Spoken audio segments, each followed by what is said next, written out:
We got Wes Chatham in the house. My boy. Got Wes Chatham, my boy too. Don't say it's my boy. Dude. I know you guys hike together. Well, fucking make out in the woods. I'll tell you what the problem is looking at his young, vibrant face, and then I pan over, and it's like you've aged overnight. What are you talking about? It's very rare. It's very rare. I'm like, God damn, Callan's getting old. You see my eyes. Then I don't want to say anything. You guys were talking, and I'm like, yeah, no doubt, Wes. If the video was on, I was like this, man, that's cool. That's what age does. I thought Stevie and I looked the same age for a while, and then a woman goes, father, son. I go, are you shitting me? In your mind, you think you're still young. Really? In your mind. Stevie looks younger than anybody. I only look in the mirror when in dark light, so. It's very rare. Like, just certain lights when it hits somebody's face.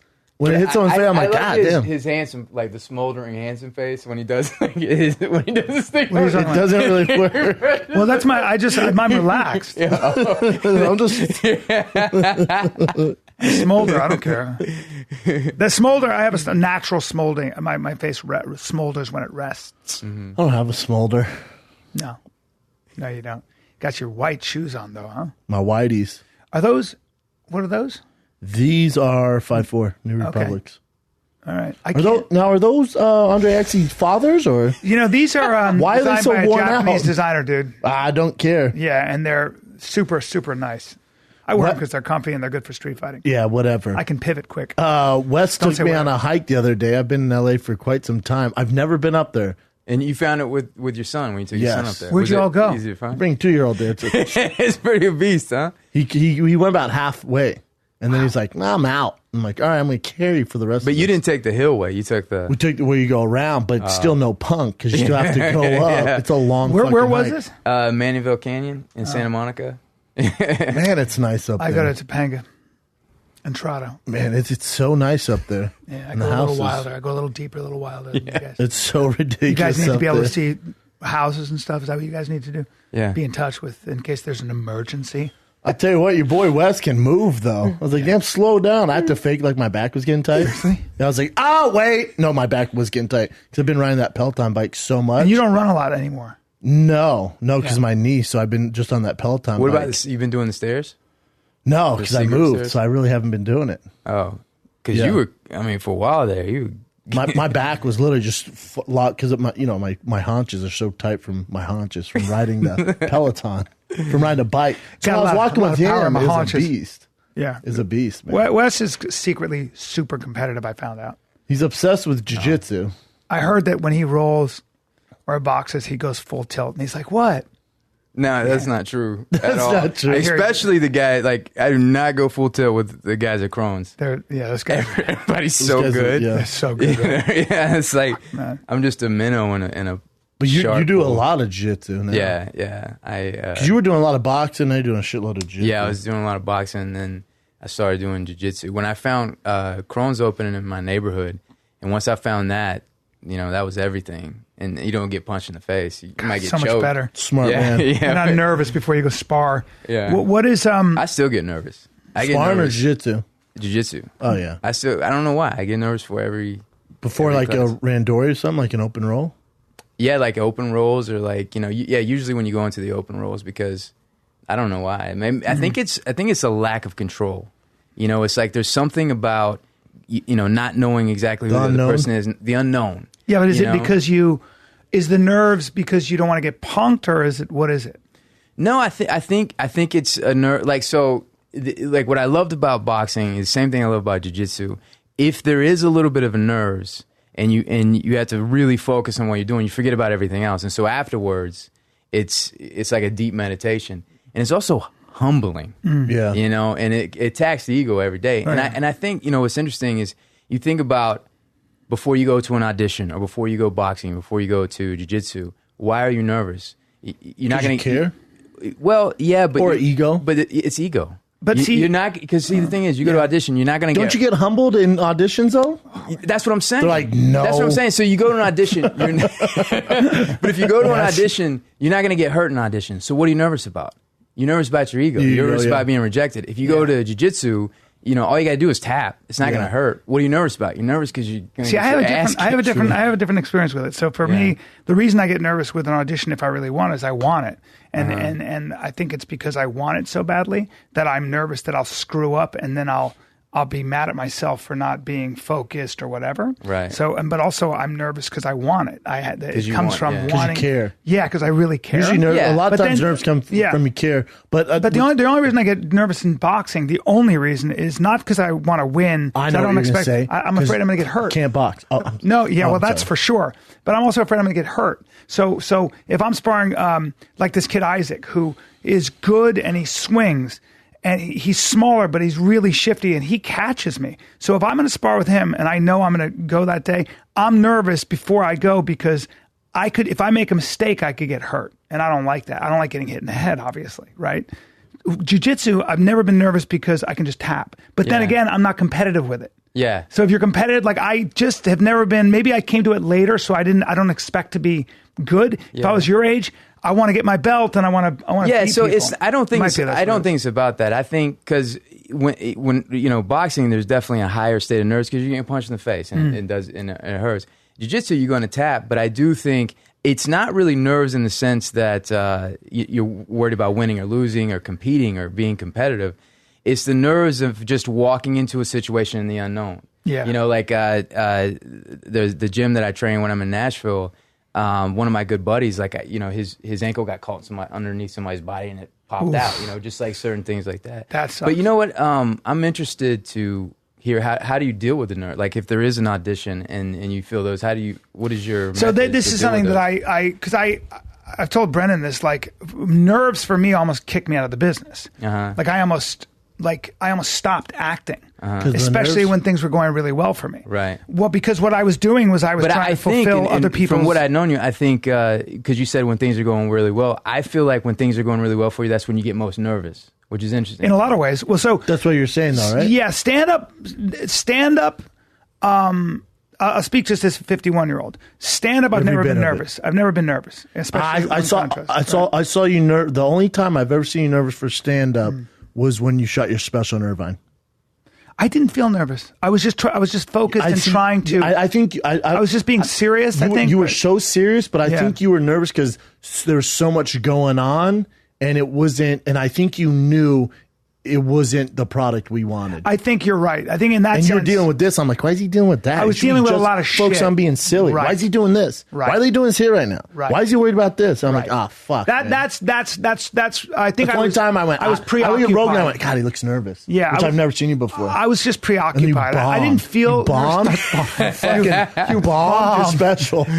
You bombed. Can you imagine bombing special? No. Bombing for an hour. Like this in the middle of it. Sorry, ladies and gentlemen, I wasted your time and running off. This cost me a lot of money. And you see Brendan. Netflix, I'm sorry. You see Brendan running in the back. He's like, "You're all right." I'm like, I can't. You have to talk me through it. All right, stay. Come on, you got this. Let me just do a quick 60. So the psychology of it. So because you said you almost. Yeah. So what happened with me is I've told you this is like I would get this fucking lump in my throat and it would last all pilot season because everybody expected me to be the next fucking star. Someone said he was going to be Tom Hanks. All of it. I was listening to people say, "You're so talented. You're the next guy in TV. You're the next guy in film. It's a matter of time." And this was like from directors and people like that because I was working and I was young and I was, and I was funny and all that bullshit. So what I was doing was trying to fulfill somebody else's idea of what I was going to be.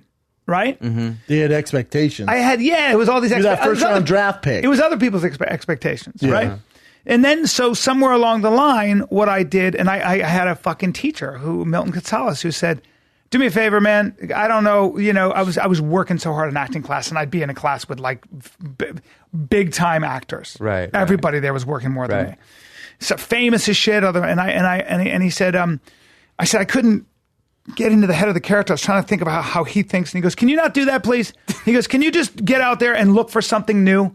Just take all the attention off yourself and put your attention on Look at something in that person's face that you haven't seen before, and in the room, look for something new. I want you to just look at that rug like it's the first time. Everything is the first time. Mm-hmm. And what he was doing was taking me out of myself. I wasn't thinking about myself. I was thinking about what was in front of me. I was literally, I no longer existed. I was just there, and I was reacting to what was in front of me. Mm-hmm. I was reacting to what was happening. And I stopped listening to compliments and to insults. Why I never read social media. When people say stuff, I know. When people say stuff, and he'll tell you. I don't engage.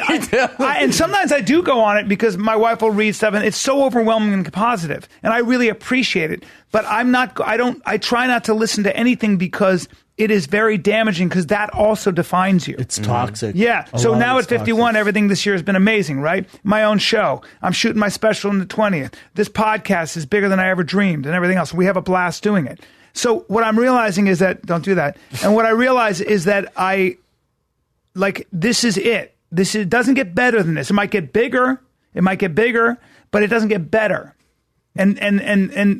So this idea that I'm, what is next? All that matters is I'm doing it. This is it. I like doing it. So do you feel that you've figured it out and you don't get the same nerves that you used to get?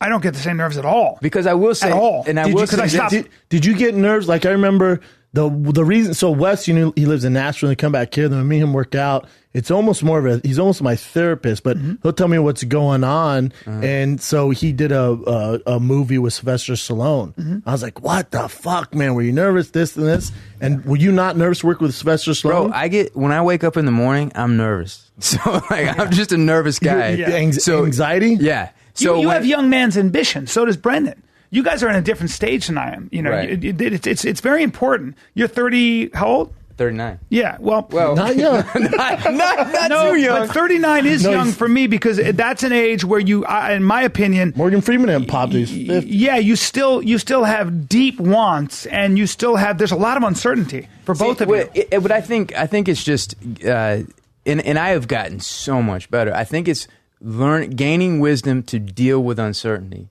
and understand the priorities and what's important in your life.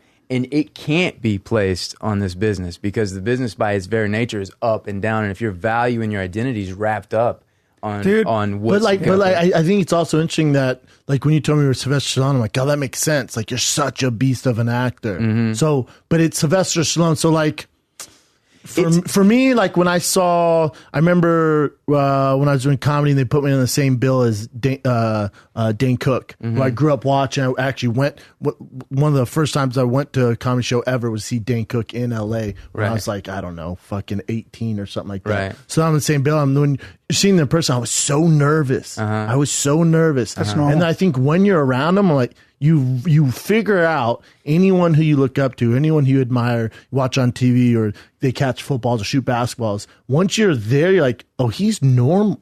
He's just a human, man. Yeah. And there's no secret. Yeah. And sometimes, no secret, sometimes they're going through the exact same shit. That's the thing that made him normal to me, is he was talking to someone about some issue he's having with a girl or something, and I heard him like, what? Right. I'm like, oh, he's fucking. I wasn't nervous after. I went, oh, you're just like me, man. Yeah, we're the same. Yeah, you're Stephen Jobs said, don't call him Stephen Jobs. Steve Jobs said, once you realize, he figured something out a long time ago. He said, when you realize that everything around you and everything that you like, that you're kind of admire, was made by people who are no smarter than yourself.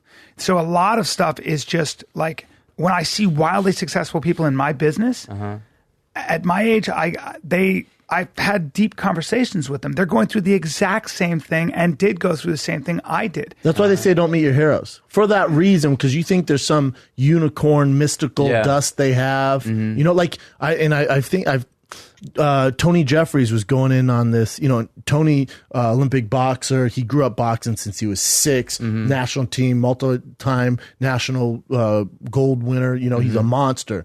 He has his PhD in boxing. Since he was 7, he focused on the details of boxing. While these other guys, he was going to this big meeting with these business guys, and he called me. It was about some business stuff, and he goes, Chab, I'm nervous, man. This. I went, the reason you're nervous is you think they're smarter than you. If you decided to put all your efforts into what they did, could you not do what they did? And he goes, probably. Think about it. If you took your energy and directed towards whatever they want. Yeah. While you were in the gym, they're reading books. Yeah. You think if you start reading books, when they start reading, you think you couldn't figure it out? He goes, yeah, I go. It's no different. That's now such an important. That's such an if they important tried point. to box. I said, think if they tried to box. And when you go in there, it's the same as them come to boxing. Yeah. There's no different. Yeah. You have your masters in that. They have their masters in this. Yeah. You guys chose different fields, but you're the same, man. That is Right. such an important You're point. successful in That's this, Such, they're that's successful such in an this. important point. And I didn't know that when I was younger. I didn't know what he just said. I really didn't.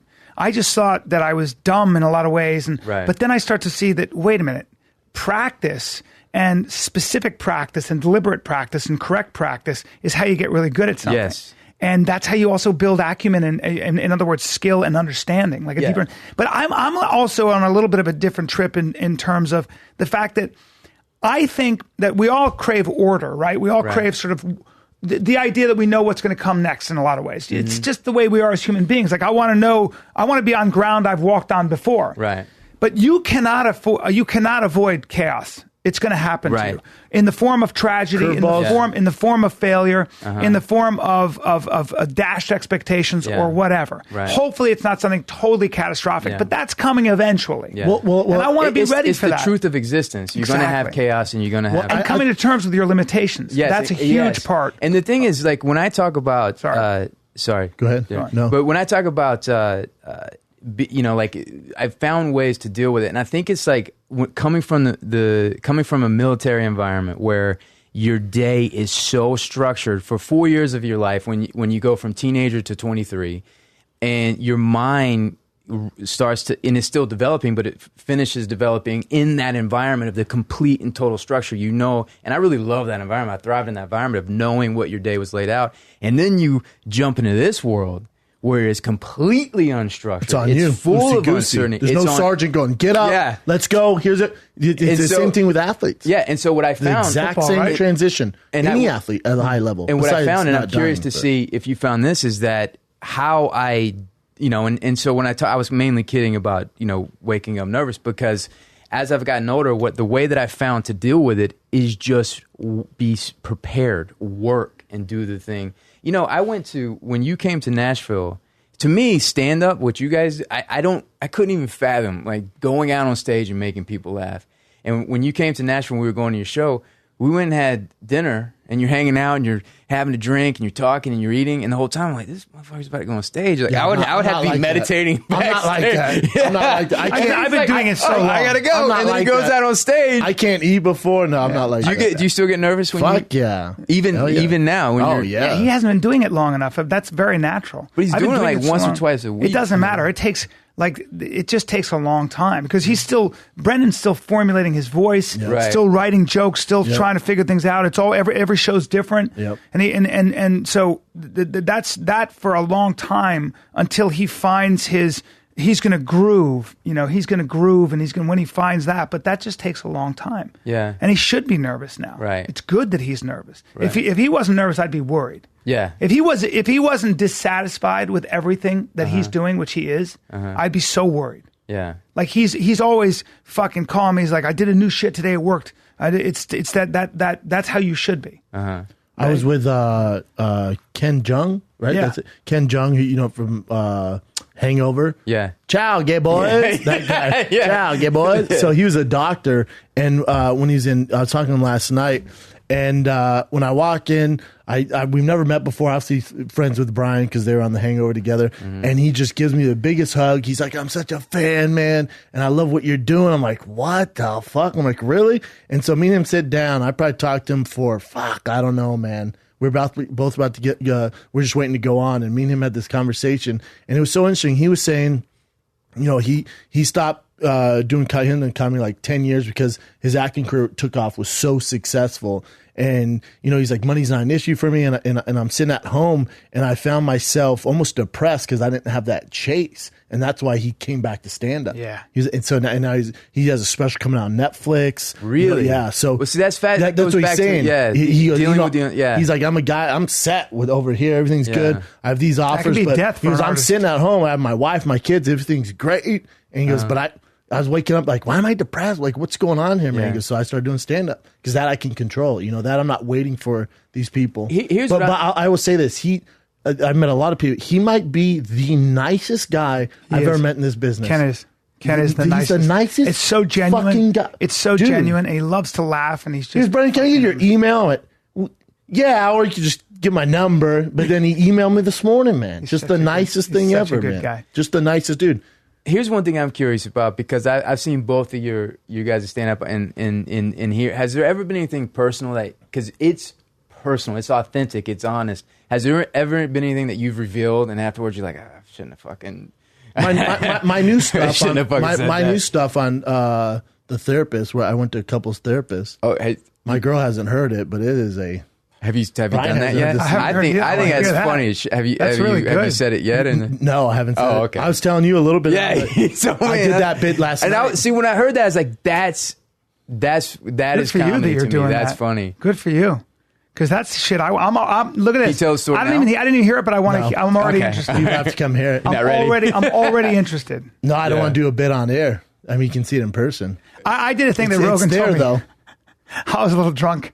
I smoked some weed and I drank with Rogan. We did a podcast at the Ice House, and I just got up and I started it was kind of like an improv podcast thing. or a show? Nah, a show at the Ice House, and I said some stuff, and Rogan goes, Hey, man. Rogan goes, that's a little too honest, don't you think? And I was like, whatever. Bryan smoking weed. I started love talking that. about it. Bryan. Yeah, I love that version of Bryan. yeah. I'll get in trouble if. That's why I don't smoke a lot of weed on the podcast anymore. On here, especially when I was younger, when me and Bryan first started, I'd say some stuff, and Bryan would go, "Let's stop." And he's like, "Dude, we can't. You just, I'm telling you." Really? And I'm like, "No, Especially it's if he'd good." I'd see the was like, vein in "It's his good neck. it's good for ratings." And Yeah. Bryan's like, "I don't I'd care." see the vein in We his get in neck, and trouble. his nose would start to flare. That's when you know. Because he's getting forever I had emotional. a chip on my shoulder about the UFC and Dana White. Like the Right. chip was like here, man. Yeah. So if something triggered that, I was surprised at how ballsy you were about that whole situation. But that's why that was the fuel I needed to get to where this ship wanted to go. I Right. needed that hatred. Yeah. And then once you get there and you get older, I'm like, whoa, what the fuck, bro? Right. I mean, I still don't agree with a ton of stuff they do. I have zero anger. Yeah. If he called me right now and went, hey, what do you think of this? I'd give him all the advice I could. You're just a competitive athlete, no matter what. Like, you'll never lose that. And there is a large part of you that's a fighter. I know you don't like it, but the fact that you got in the octagon. No, and there's a part of me that felt like I was wrong. Yeah. And Yeah. there's certain aspects of my career, from football to fighting when I was a kid, where if I feel wrong, I couldn't do anything about it. And now as an adult, where I can do something about it, and you do that, and especially at the time I had a platform, like, no, it's not going down like this anymore. Yeah. So then that's where the revolt came But you know, from. hanging. I'm sorry. I won't say the names, but Brennan had something go on with this group, and the coach said, "Hey," called him up and goes, "Hey, listen, man, we just want you to know, you have to worry about it. Nobody's, headhunting or anything like that or something like that." And Brennan goes, "Hold on." Dude, and I told Frank Grillo this. He loved the story. I go, Brennan was like, hold on. That's cool. Do you think for a second that I'm actually afraid of anybody? You don't think that I'm afraid of anybody, like physically, Right. Because I'll come in and beat up the whole fucking shop. It was so fucking great. What's funny about Brendan is, like, when you start to hang around him, you start to forget that he was once a fighter. And there's moments where something will happen in his business, or something will happen, and you're like, oh, there's the fighter. Yeah. And then when you start to understand a little bit about jiu-jitsu, and then you know how big and how athletic, and how like, skilled he is. strong, He's also and then skilled. also how skilled he is. Yeah. Like, what the fuck you gonna do? No. I always love that, because he hates to play. He hates it because it's not relevant anymore, and I understand that. But it is true. Like, when he walks into a room, please know. We have to all know, and I'm gonna name some names. Right. If you got Conor McGregor over there, you got Nate Diaz over there, you got, who else do you want? You want Benson Henderson? Give me whoever you want. Those are tiny guys. Yeah, I know. Yeah. You got badass guys there. You might even have a 170 pounder there. If you put him in the ring right now, or in that room right now, it's going to be a disaster. Hey, tell that story that you told me that one. You don't have to say any names, but that time when you were rolling, and then he.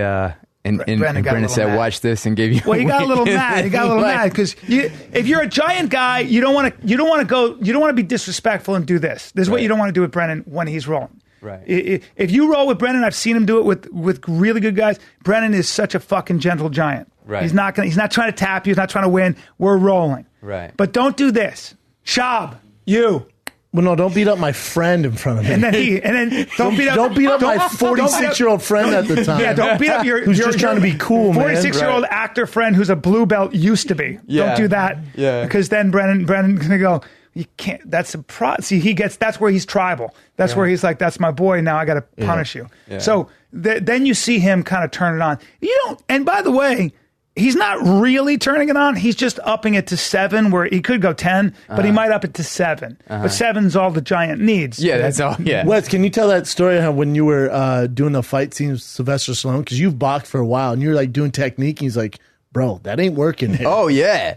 So because people think in movies when you fight, Yes. like they're not hands high, chin tucked, Right. good form. Like that's not gonna work. But that bothers me. And right now that I box, it doesn't work. it's so Even in photo weird. shoots, I remember in photo shoots, that's the first when I was shooting for the UFC or shooting for a sponsor. You know, they're like throw a straight right, and you'd be like this, like. Well, you got to put your hand down. I'm like, well, no, I'm not going to throw a right. They're like, we need it for the picture. I'm like, well, that's wrong. Right. So that in pictures, you see guys like this. Right. That's why. Did I show you guys the video? I'll show you guys after, the thing. So, yeah, again, it was, we had this big fight scene. And, he's a hero. Rocky. What's the movie called? Escape Plan. It's coming out soon. Yeah, it comes out the end of next, what month is it, May? June. It comes out in the next month.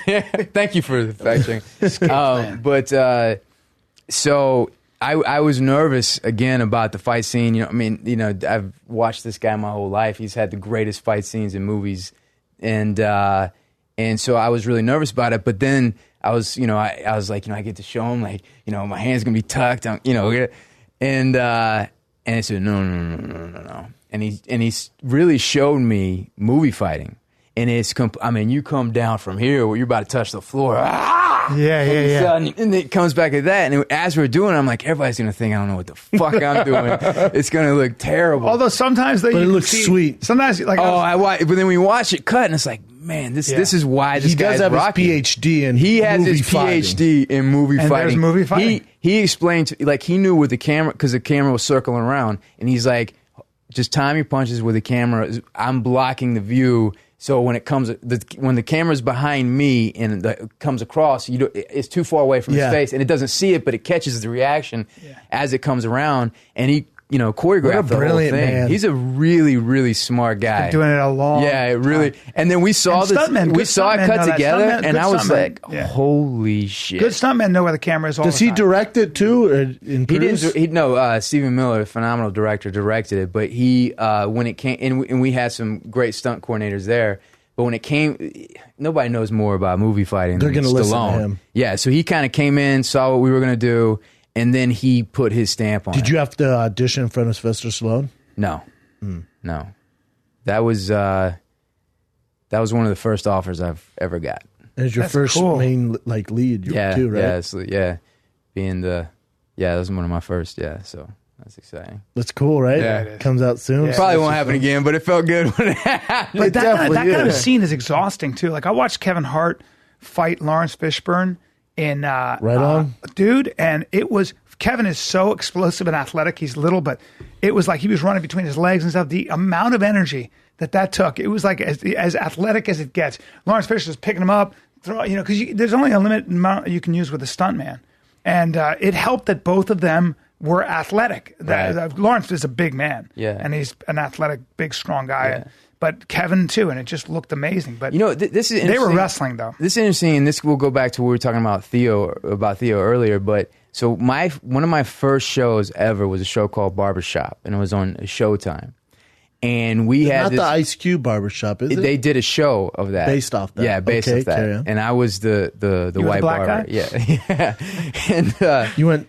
and so we had this guy, this reoccurring role, and this guy was hilarious. He had like 2 or 3 shows, and he was on there, and he was super funny. And it was Kevin Hart, and he had and he said, "Hey, I'm doing stand up somewhere in I can't remember what it was. It was like off Pico. Was it? Do you know? Is that? Oh yeah, I know what it is. Yeah. It's called Comedy Union. Yes. Kevin Hart said that to all the cast. Yeah, no, we were just talking. He said, "Do you want to come see my show tonight?"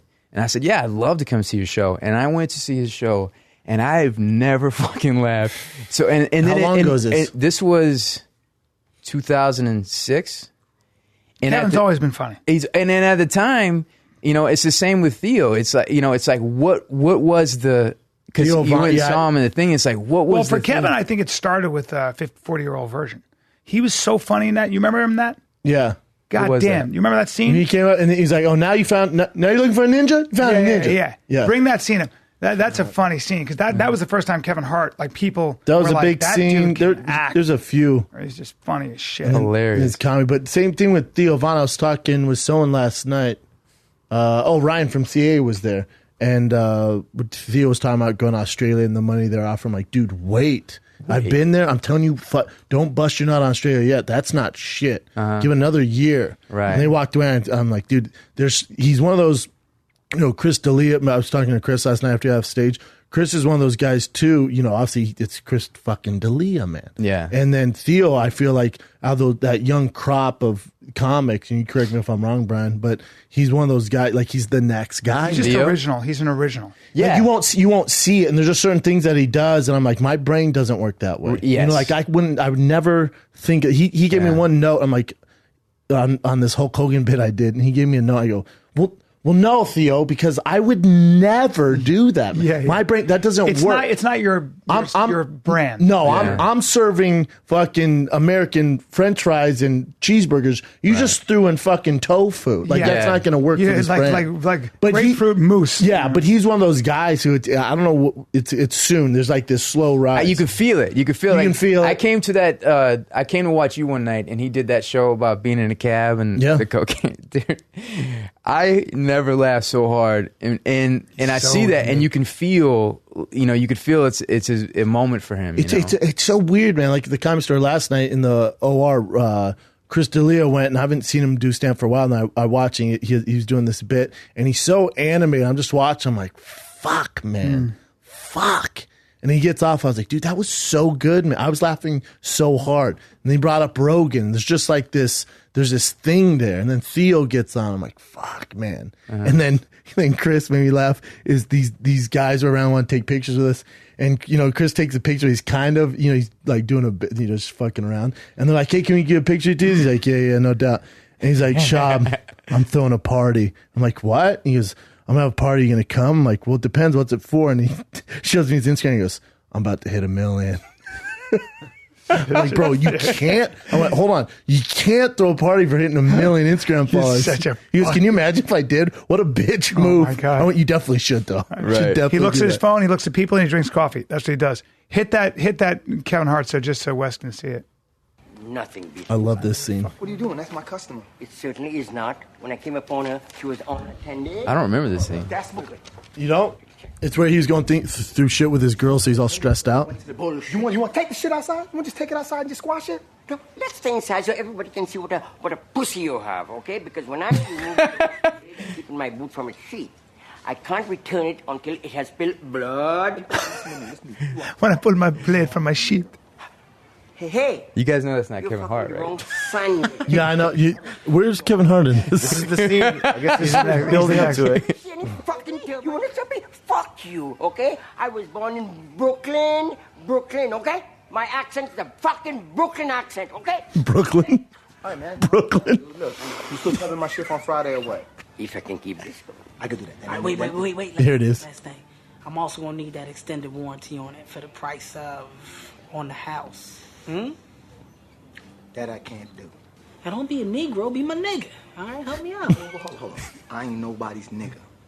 Well, I mean, you somebody's nigga wearing this nigga tie. Now you're being condescending. See, you've been warned, all right?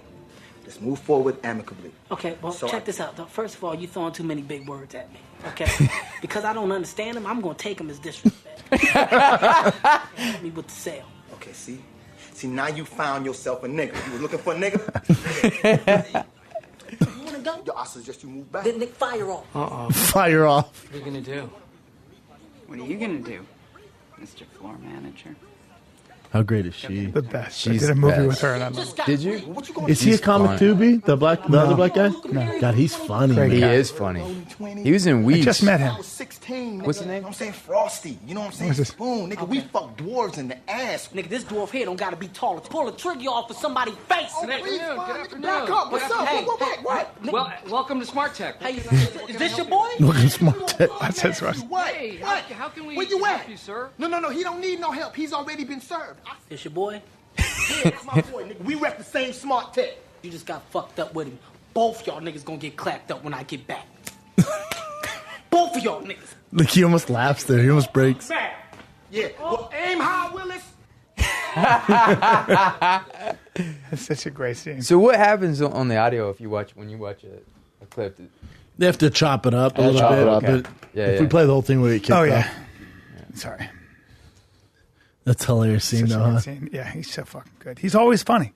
To me, Kevin's always funny. How long have you known him? I've known Or him, of since I did About Last Night, which was, I don't know, 4 or 5 years ago. At least, right? How long? Look up how long ago. I About knew Last him Night like was I turned. knew him like, you know, that based hey, off- how you doing and stuff. Like I was doing a movie in Vancouver, and I Yeah. Because wasn't About Last Night based off the Steve Harvey book? That's a Dave It was Mamet. not. It's a Oh, Dave that's Mamet the play. Think Like a Man. it's My about bad. it's a David. No, I think it's a David Ray play or David or Mamet play. David Mamet. 2004, so 4 100%. years ago. You're It's a right. David B. Mamet play. Yeah. Yeah. And we went to the grand opening of that.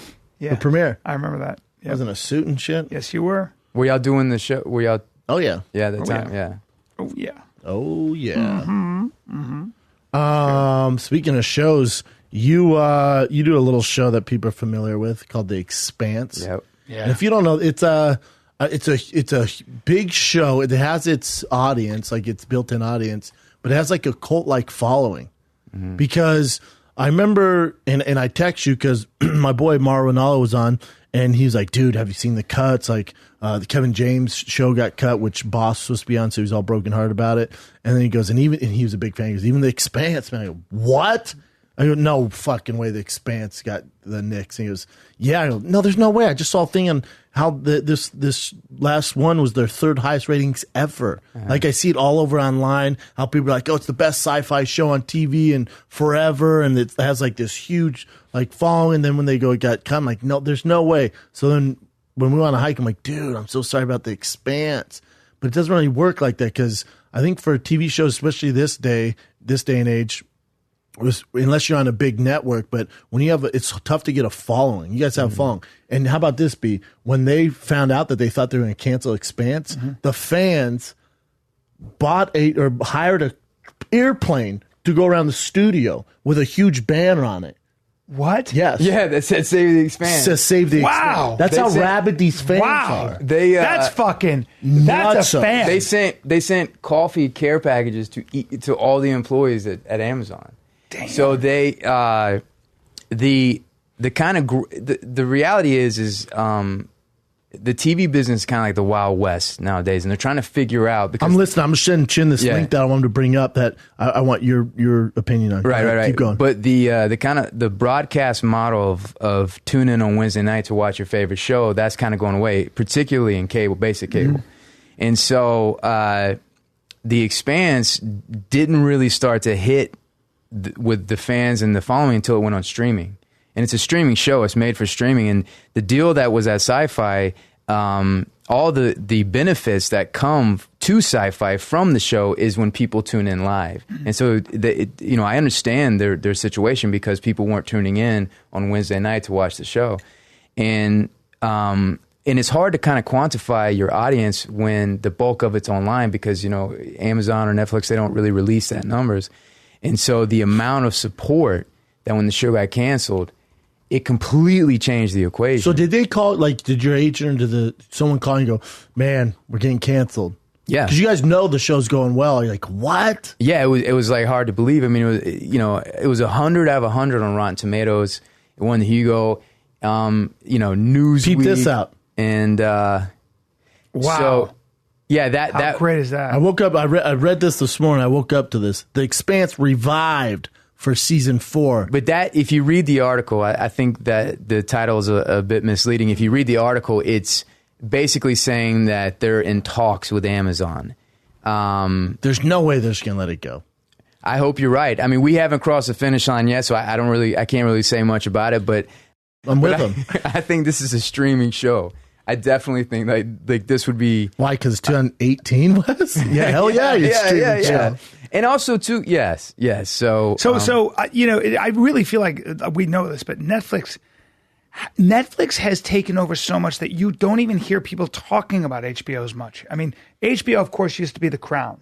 And they still have some crownings. They still have some serious Showtime. Those network shows to have some crownings. They do, but man, but Netflix has taken a chunk out of that conversation, right? They have, but my issue with Netflix is too much. My issue, now when I go to, I'm like, they have everybody. Sometimes I'll see some specials on them. I'm like, come on, man. Yeah. Show a little pride, bud. Yeah, it's a little saturated. Everyone, their mama get in. Yeah, like you were the hot girl, but when everyone runs through it, I'm out. That's true. Just kidding. Call me. But with Expanse.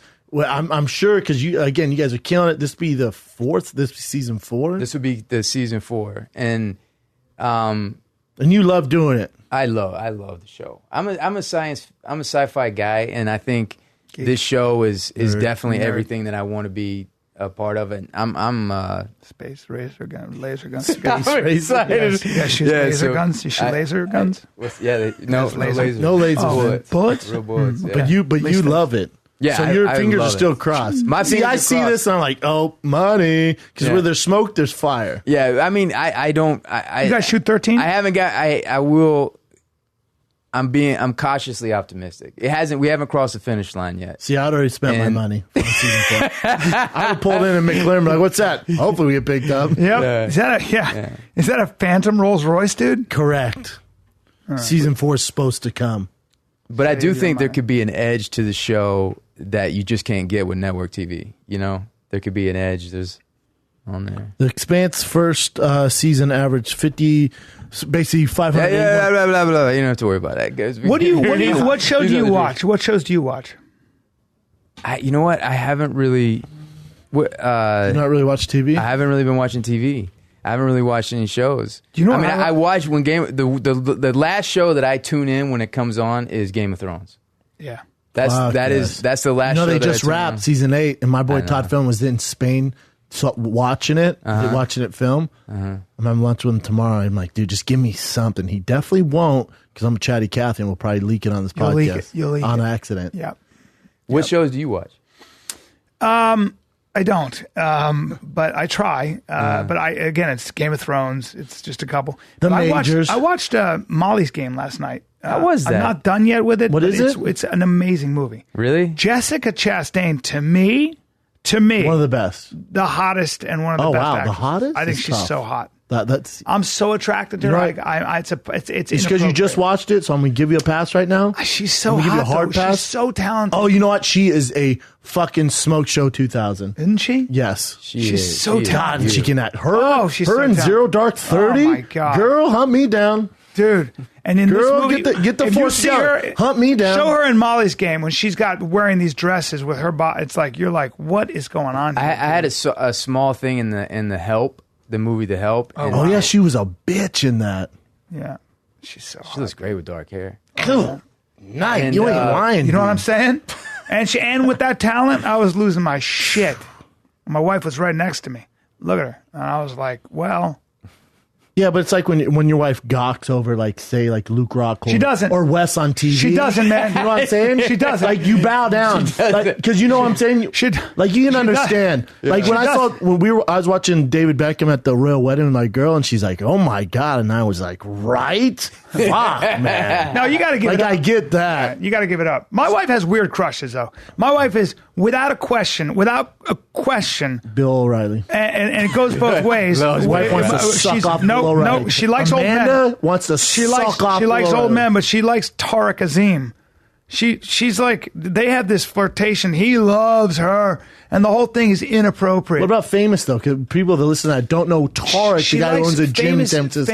Famous people. She likes older dudes. She I likes remember having Don this conversation Johnson and shit. I remember having this conversation at dinner one night. You remember we were talking about it, and it was. I remember that it was like older, powerful. Men. Yeah. She likes If I caught her watching porn, I would expect the man to have very little gray hair. Right. I'd expect him to be a gray guy with chicken skin on his neck. That's what I wouldn't be surprised. Like if he had a big old bush of gray pubic hair. She likes old dudes. I don't know. Like I have gray hair and she's like, don't dye it. I like it dark. And I like when you wear glasses. You got to bow down to some of it though. There's certain guys like, I get it, man. Do your thing. Yeah. Oh yeah. Like Mel Gibson. Yeah. What's 64. He looks for sure. Yeah. No, Like Burt Reynolds.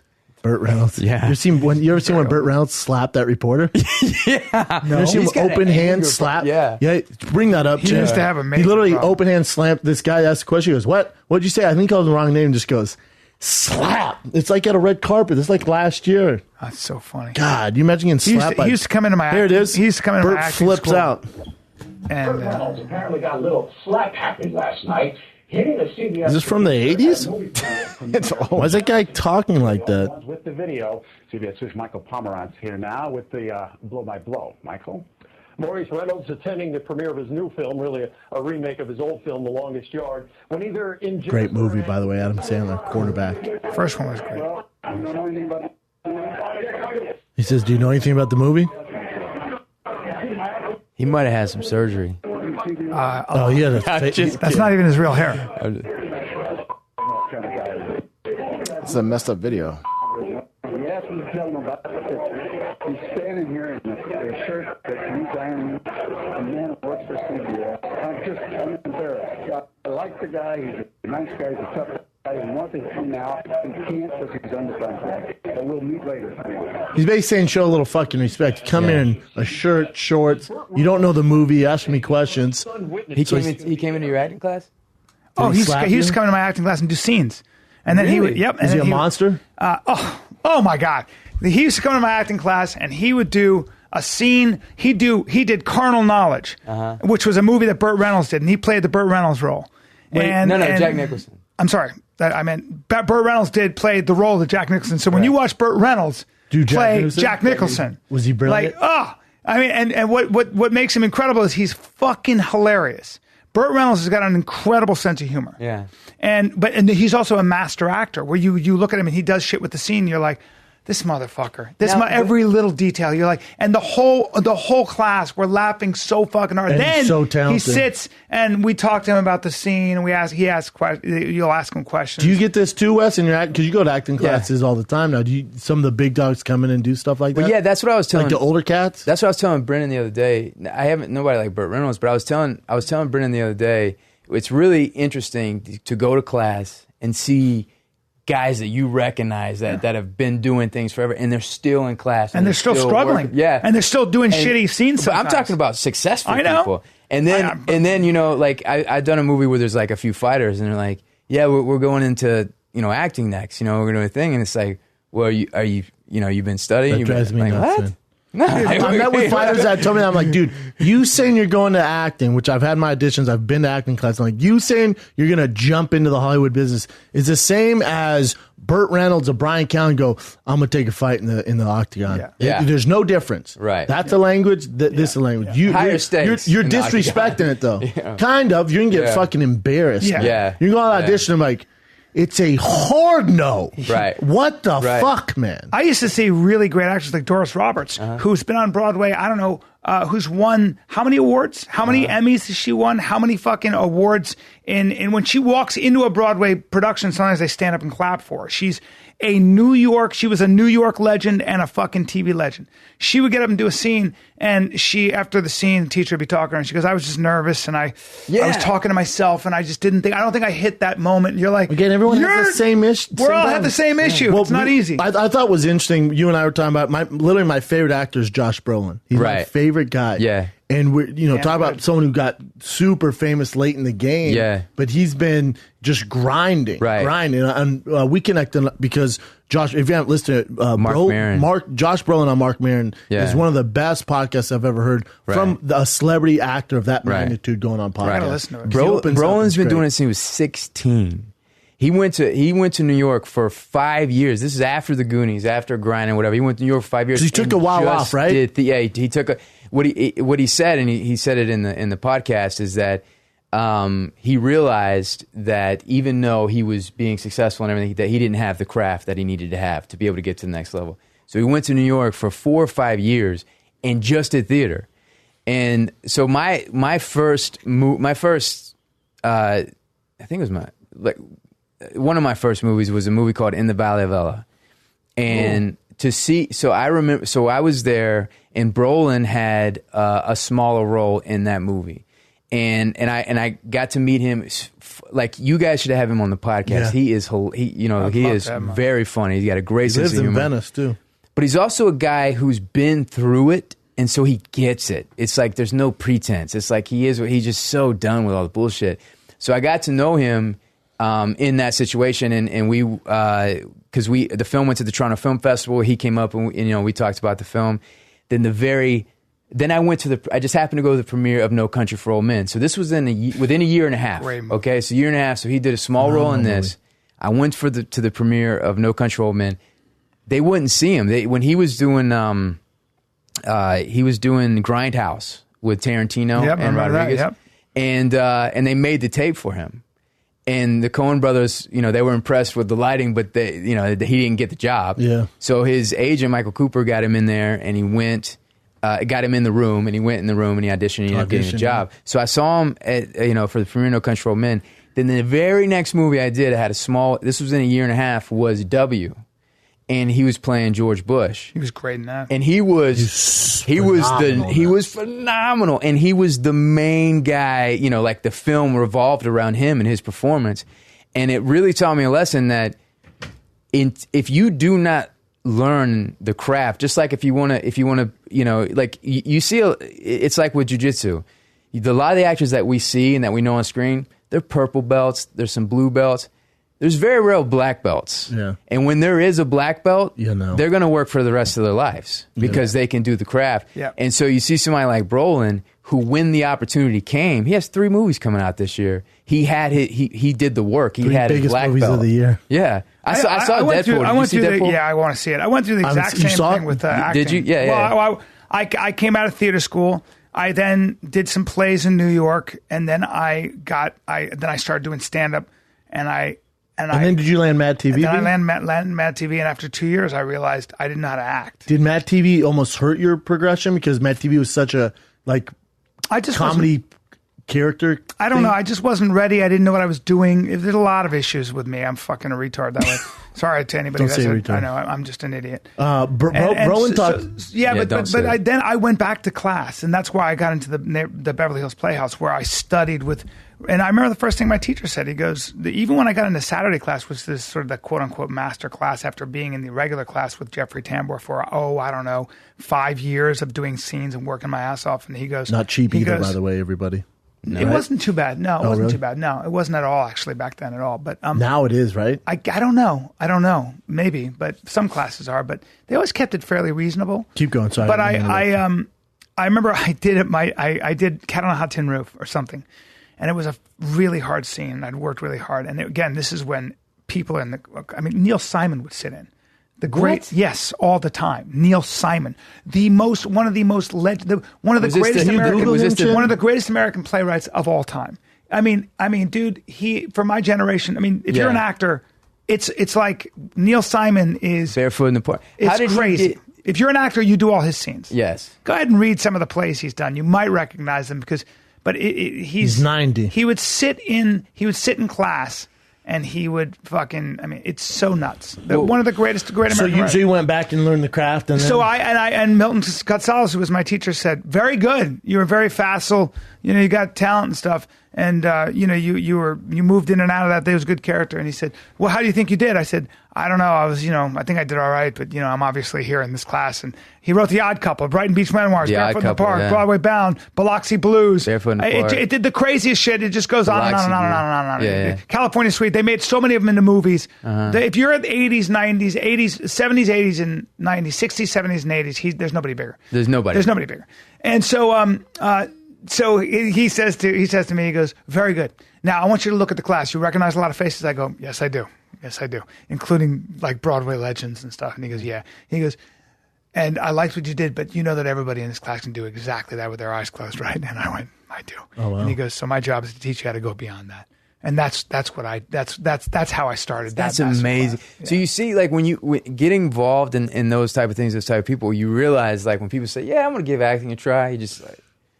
Well, it's so hard. Like people use The Rock as an example. The Rock worked his ass off. Oh my God, he can play the piano. He can sing. Yeah, he's theatrically trained. Yes, he's theatrically trained. The Rock is a trained thespian.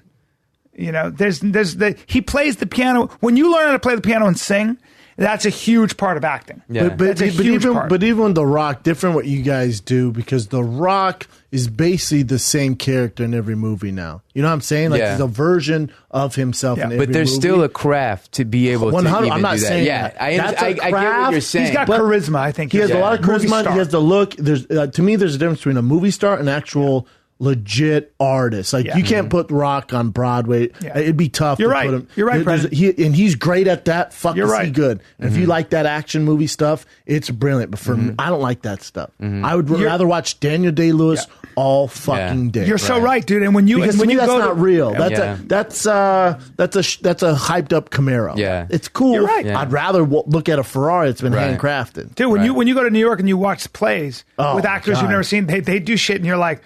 That's like Edie Falco, who was you've never watched The Sopranos.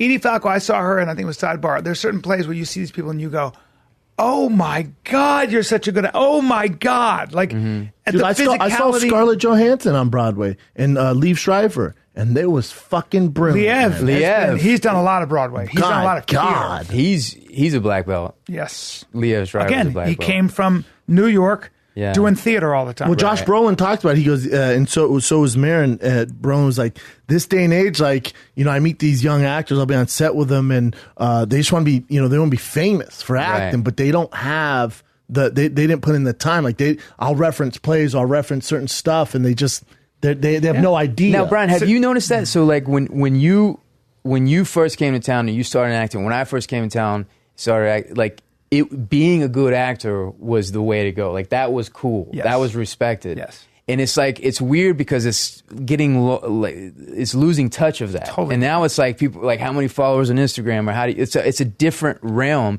And people can get famous enough. There's a podcast that I was listening to, Dax Shepard. You know, I love Dax. So, Dax, he has a podcast now. And I didn't know that. Ashton Kutcher was on his podcast. And Ashton Kutcher was, you know, really, it was a good podcast, very honest, but he was telling the story about when he got fired from Cameron Crowe's movie. Ashton Kutcher did? Ashton Kutcher Not did. an actor. Oh, where? And he said, what was the movie? Do you remember the movie? It was, was it Almost Famous? no, No, it was, I can't remember the name of the movie, but so Google that, Ashton Kutcher was doing this movie with Cameron Crowe, and they were in rehearsal. And Ashton was very honest, and he said, you know, I just did what I usually do, just show up and try to wing it himself, right? kind of wing it, play it.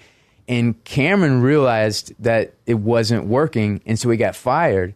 And what Ashton realized is, and he says in the thing, he goes, I didn't have the craft. And so at that point, he changed his life. And because he was a Calvin Klein model from Iowa. Right. He got famous that, and they're like, oh, you should do handsome movies. Dude. Super handsome. Super handsome. Dime piece. Best looking guy I've ever You seen. fucked Demi Moore. You fucked Demi Moore, for God's sake. So anyways, so good looking. when she was 50. So that's how hot he is. So he was a model. They recognized him. They put him in movies. But then he gets the 70s show and just blows the fuck up. Yeah. Blows up. Yeah. That was, again, personality. And that's what, again. Dude, He's smart. He's not dumb. He's a smart guy. Smart guy. But also you realize that coming into town and getting success like that isn't always the best thing.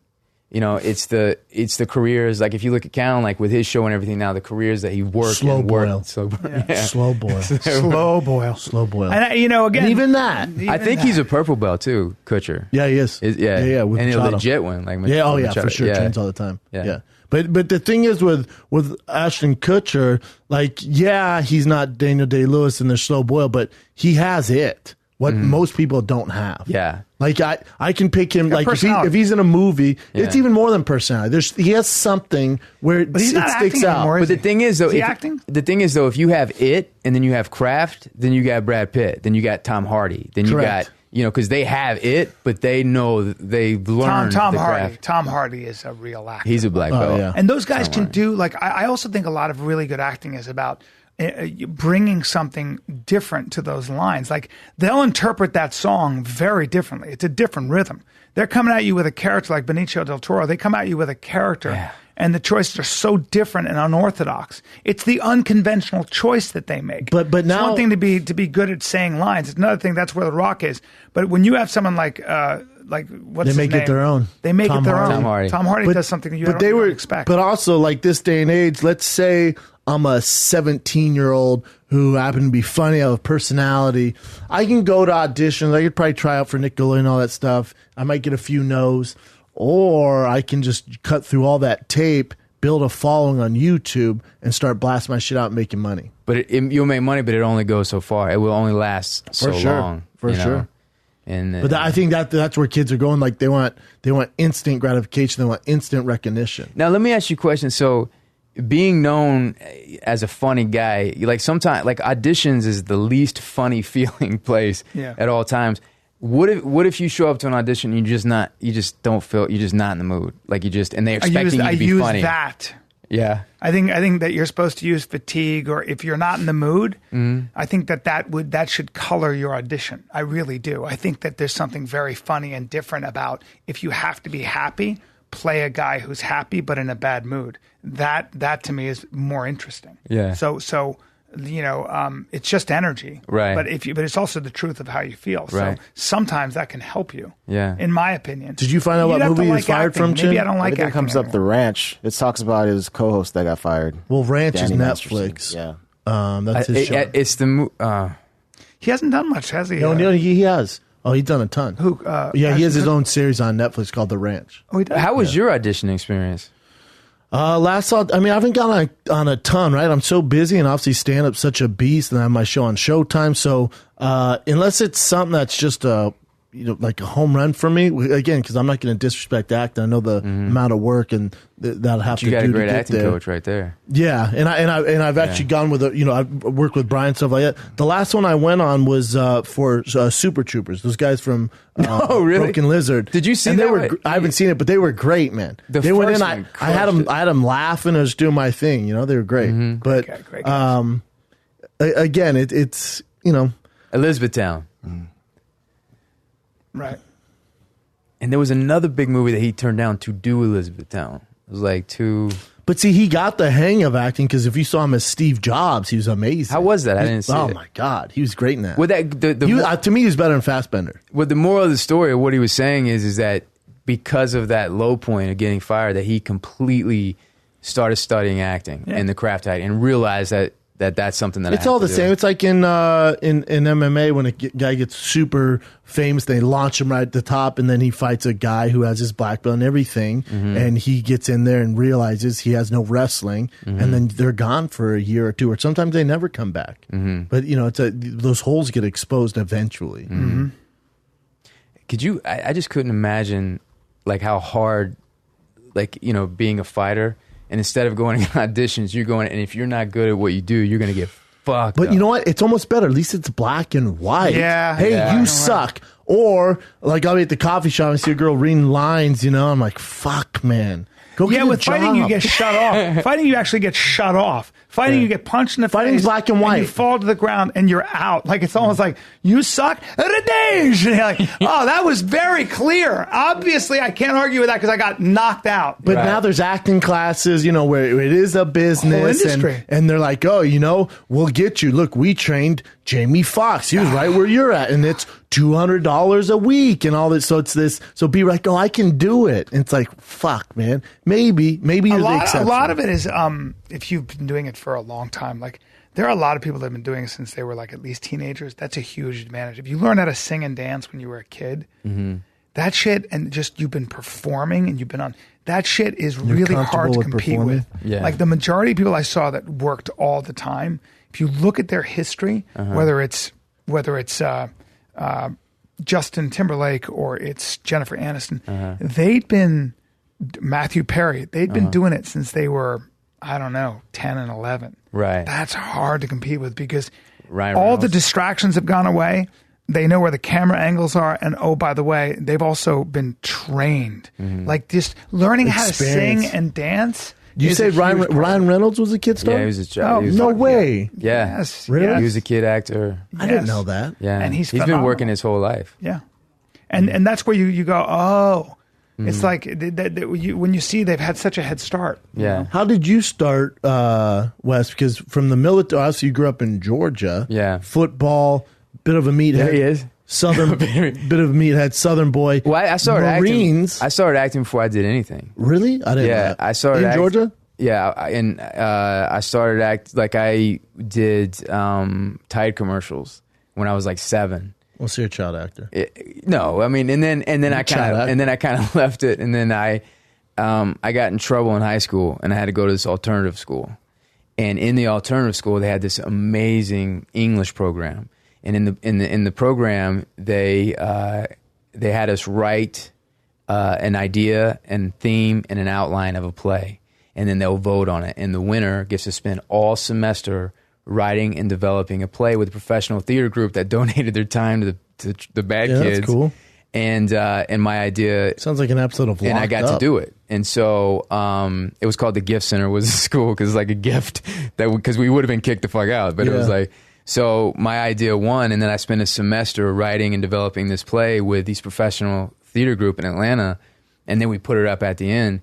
And it was mainly from that point of view, like from the writing and I did do the play. I didn't know in that, there. and you loved it. And then, Yeah, man, it was everything. I like storytelling. I like being involved in story. It translates now as an actor. This is what I do for a living. You also read a lot. I love all. Yeah, I mean, and I then love all aspects. why of it. the military? The military, I felt like, was my way to get out of town. I wanted to go to school too. I wanted to continue learning, and I needed to. I didn't have the money to do it, so the military. And it's Navy, by the way. You're not a Marine? No. Goddamn, I thought you were a Marine. No, I was Navy, crash and salvage. Love it. So when I went, the military was really the selfish reason of why the military is because I wanted to go to school. And I wanted to get out of the town that I was growing up in. So I ended up, stationed in San Diego, and I was studying acting too, in San Diego, and that's why when they were doing the Antoine Fisher, they were doing this movie. So it was 3 months before I was getting out, and they were doing this movie called The Antoine Fisher Story on my boat with Denzel Washington, and everybody on the boat, because it was really weird to them, obviously, like all the guys that are in the military, that I'd go to acting class. I was always reading. I was reading plays, and they were like, "What the?" Don't ask, don't tell. Back then, am I right? They just assumed it. Don't ask, don't tell. They just assumed it. And so when they were doing a movie, everybody was great because everybody got together. I was like, "We got to get Wes involved in this." And so they had auditions. And I was the only guy. They wanted authentic military guys to be in the film, and I was the only guy there that like had acting experience. And everybody was pushing me towards it. Everybody's got my back, and they let me. I was actually at a working party because there was something I did wrong. I can't remember, but I was in the working party, and my Master Chief Penton came down, and he said, everybody says you want to be an actor because they call you Hollywood and stuff. And I said, yeah. And he said, if you get a haircut, I'll make sure you're involved with this movie. Because my hair was a little long at the time. Because I was getting out, so I was letting it get long. Rebel. So I immediately got a haircut, and then they got me involved, and I got to be a part of this movie. Just basically like an extra, or if they needed, like where's this or where's that, cool, though, and get to work like with Denzel the whole time. And see him. He's a black belt. He's a guy. Yeah, he's a black belt. And you know what he told me? So when we were out at sea, we were doing out at sea shots. And we were waiting. They were waiting for us to leave the port, so then it would be all sea, so he could film all around the flight deck. So we're sitting there waiting as we're leaving out of San Diego, 32nd Street, San Diego. And as we're waiting, we just start talking, and I say, and he said he heard about, because the casting director of the movie, Robbie Reed, she really liked the reading, and she's like, when you get it? I said 3 months, and she said, I want you to come and read something else for me. So we were talking about that. And he said, my only advice to you, he said, Robbie's the best, and you're going to go get involved in this thing. The worst thing, you're not going to understand me right now, but the worst thing that ever could happen to you is you get successful right away.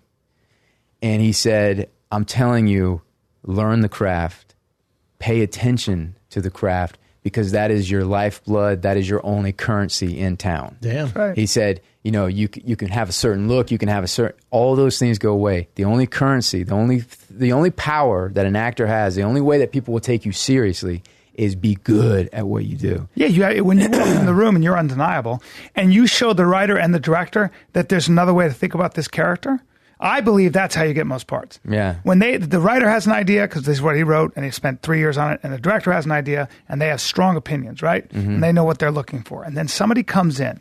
Somebody gives them what they want. They go, that's the guy. But then somebody comes in and fucks the whole game up because they have an idea what the character is. Like Philip Seymour Hoffman. And all of a sudden they go, that guy just did the scene. I wrote a guy who's really kinetic, but he didn't move. Or does the tiger wear a necktie? When Al Pacino, the role was written for a tall, 6'4" blonde guy. And they're like, we got him. We got to line him up. John Hughes, we got all these guys. Whatever his name is. They got all this. Angelina Jolie's dad. Oh, yeah. John Voight. They got all the guys like that in Hollywood. And then this 5'4" Italian guy with a big nose and big arms comes in, and they go, hold on, what the fuck? What's he doing?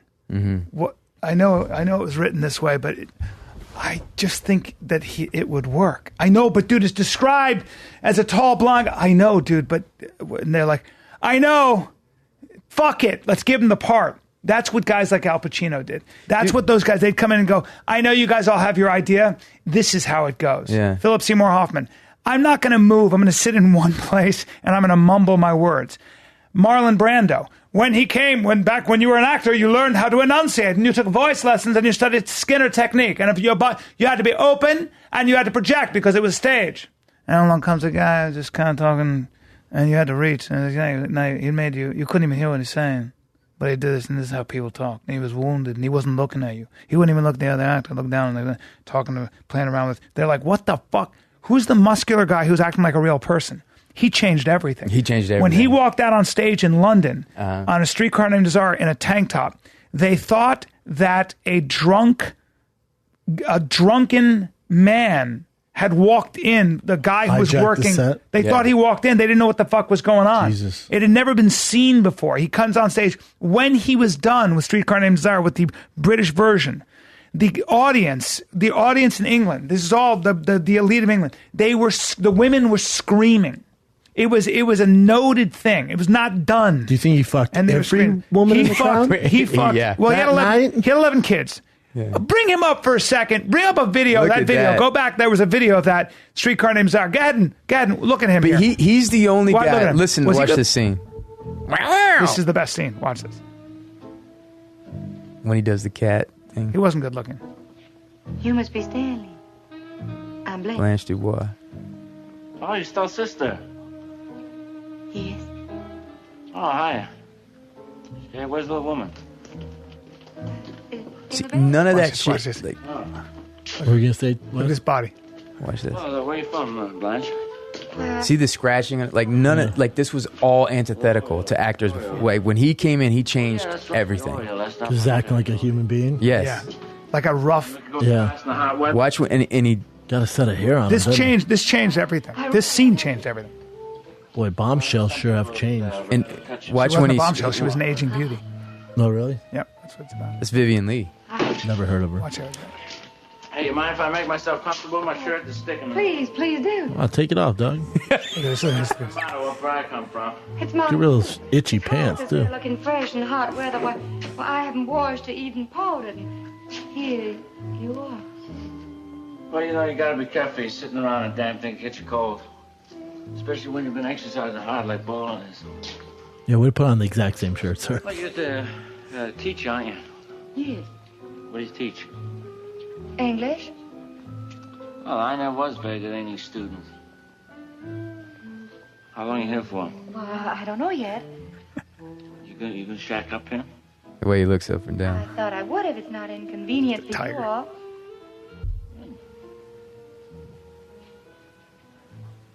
So this cat screech that's coming up, it's not in the play. Watch. Well, take When, it easy.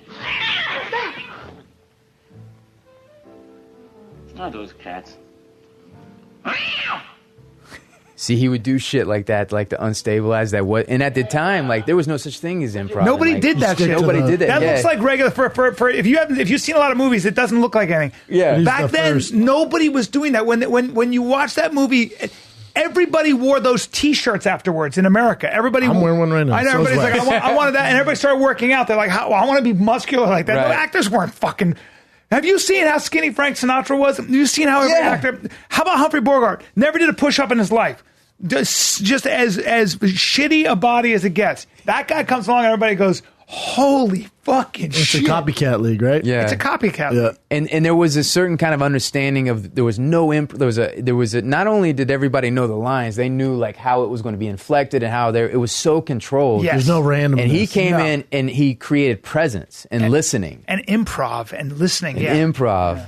He was a dime piece, wasn't he? You know, and people the biggest dime piece. People talk about in Godfather. Did he eat all the food in the world? He got really depressed and he just ate, and then he stopped acting, and that's what I think the mistake was. He stopped producing and doing what he did well. He got really involved in civil rights. What did he die from? Obesity and bring sorrow. up sorrow. The last days of him. It's a bummer because look at him, just a all man piece there. Yeah. Just I know. He was a beautiful human being, man.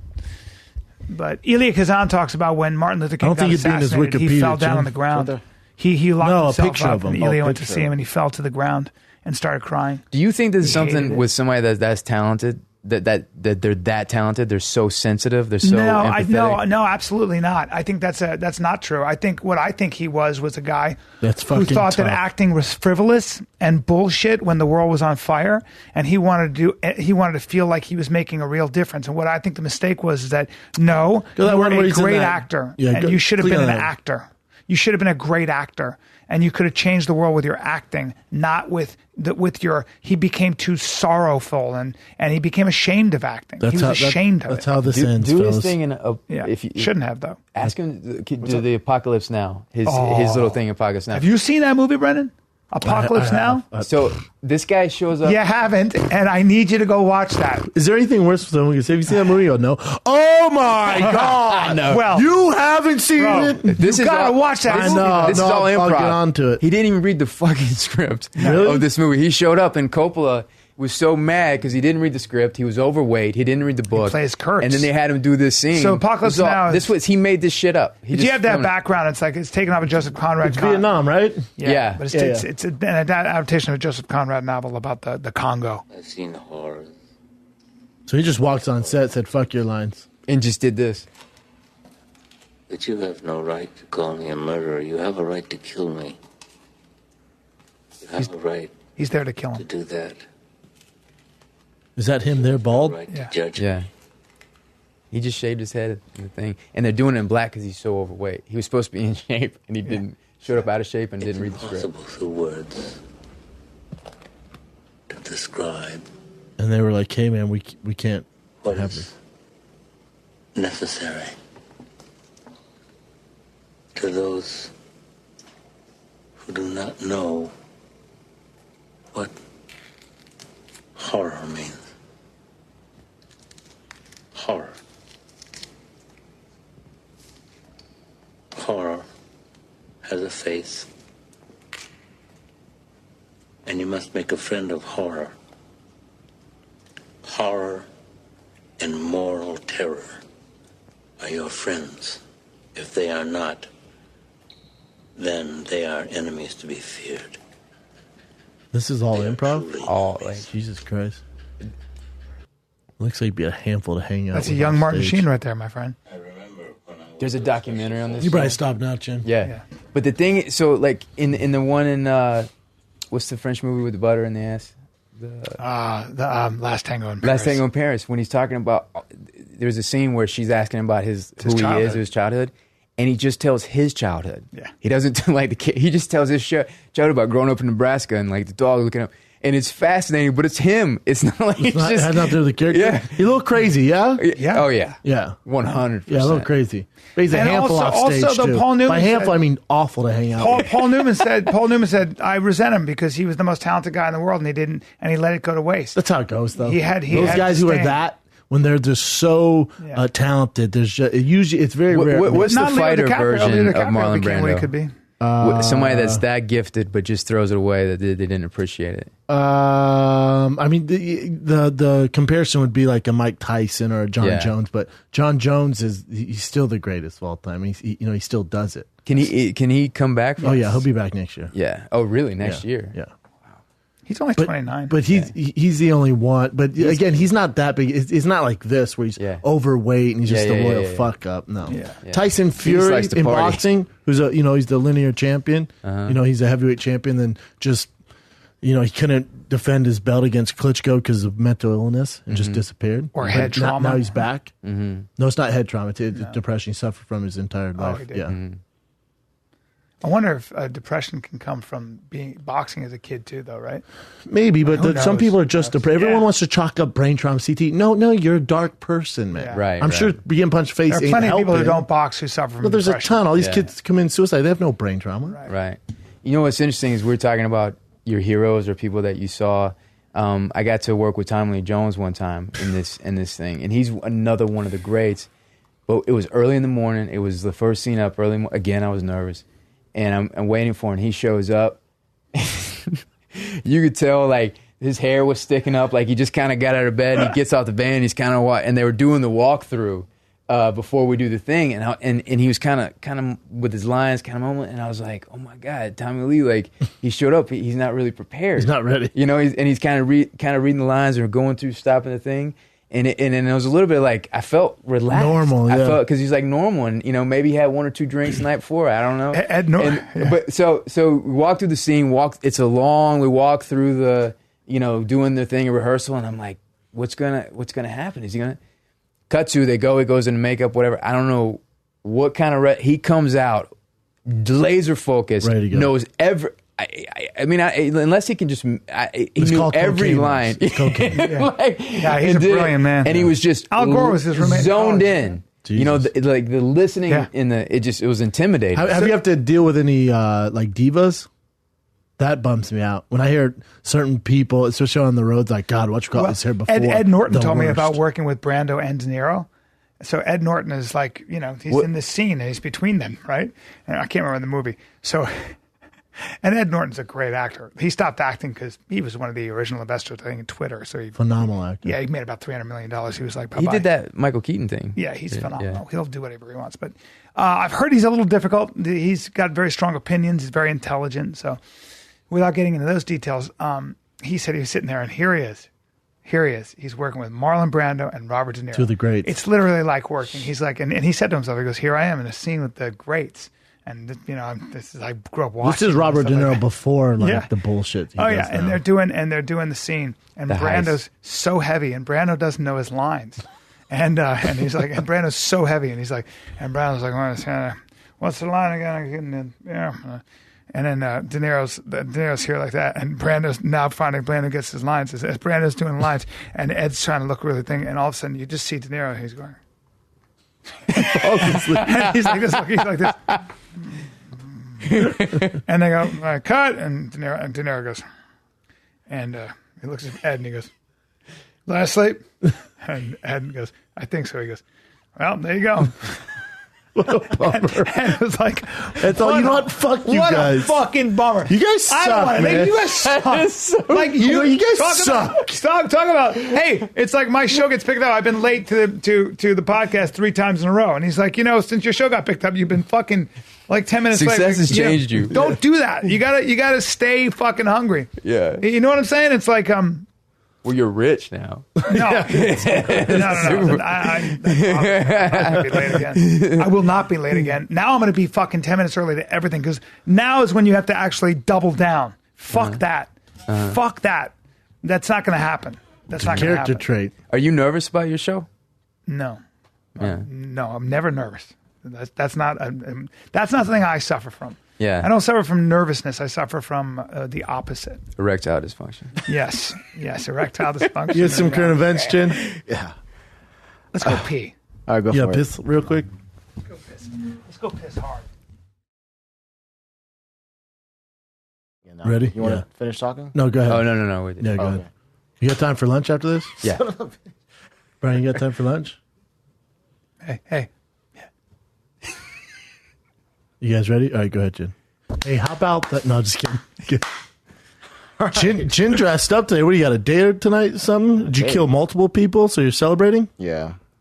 Since I survived today. Chin's dressed up. Chin got locked into his bathroom, and I came and he was startled. He goes, dude, I almost didn't make it. That's true. I'm like, I was what happened? freaking out. Did someone that you fucking gave a roofie to escape? And he goes, no, I got locked in my bathroom, bro. And I couldn't get out. I went, well, let's just go ahead and kick the door open. No, the door is like freaking solid. Oh, those the downtown lofts? Yeah. Those It's are like a 1920s building. So what happened, Chin? The stupid lock on my door thing broke. So you were just in there? So I was You in there, probably tried blew to it shake up. it off. You and probably blew it wouldn't up. work. What? So you're stuck and it smells in there. And you're No, locked. I took a shower, man. Okay. To come here. All right. But then I had to use, luckily I had scissors in my sink, to cut hair with. Oh, because you cut your own hair.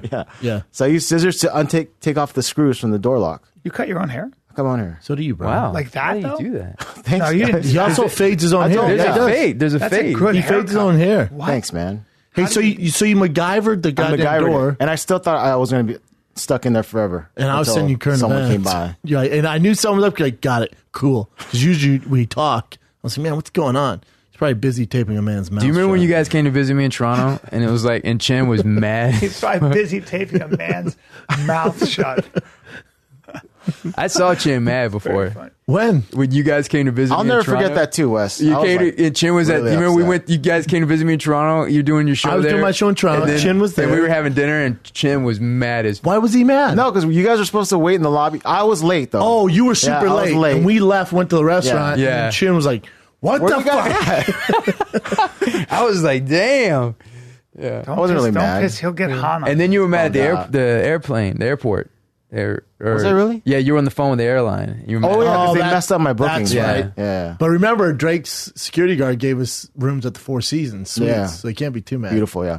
And then remember my boy there, our boy, it was like, you got to try this restaurant. Yeah. And it was like so expensive. And sucked dick. Place sucked a fat dick. Okay. Really? Yeah. We shouldn't have went there. Yeah. I just remember it being expensive. Yeah. Yeah. I was like, damn, I don't know how you think. Yeah, that was not good. Toronto. All right, what do you got, Chin? I remember that guy, but I won't. The talk nice about him. guy. Yeah, Greg. Oh, yeah. Oh, yeah. Oh, I know what you're Yeah. doing. Yeah, but what kind of event you got? All right, so the first one is a 30-year-old that actually had to have his parents go to court to get him to leave the house. Hold up. The parents took the son to court to leave their house? To leave the house, his room in the house, because he would not leave. As many times they asked him, he would not leave. Damn, he just refused to leave. God. But let me just play this video. His video dad has isn't Ernie everything. Chatham. I bet he's successful. He says he has a very successful business, but won't name it, and no one knows what it He's is. crazy. He's pretty much crazy. Court, their argument, it's time to move out. Gio Benitez on what the judge said tonight. Tonight, a bizarre case of parents versus son. Mark and Christina Rotondo telling a judge through an attorney that their 30-year-old Oh, son okay. Yeah. must move Makes out of sense their now. home. Yeah, this guy that sends hate online. To provide support. He's well over the age of 21. In a lawsuit, they say they have sent him 5 letters. How embarrassing. 2 months, like this one. He's an asshole. You must leave this house immediately. Ma, meatloaf, fuck. To work, even giving him more than $1,000 to find a new place. There 1,000. is no reason for Look at him. these people to He's have concerned. in their home. Michael says he's planning to leave in a few months. I'm not a burden to them in the home. They don't provide laundry or food. It's really a moot point for them to seek me to be ejected. Dude, get out. In the end, siding with the parents. Sounded like you said you need to vacate. So yeah, the judge ruled that he has to leave. Sounded kind of like that too, but that's just so ridiculous. And David, It kind of sounded like that, too. He's not leaving. I love it. They said he drove back after the court to the parents' house.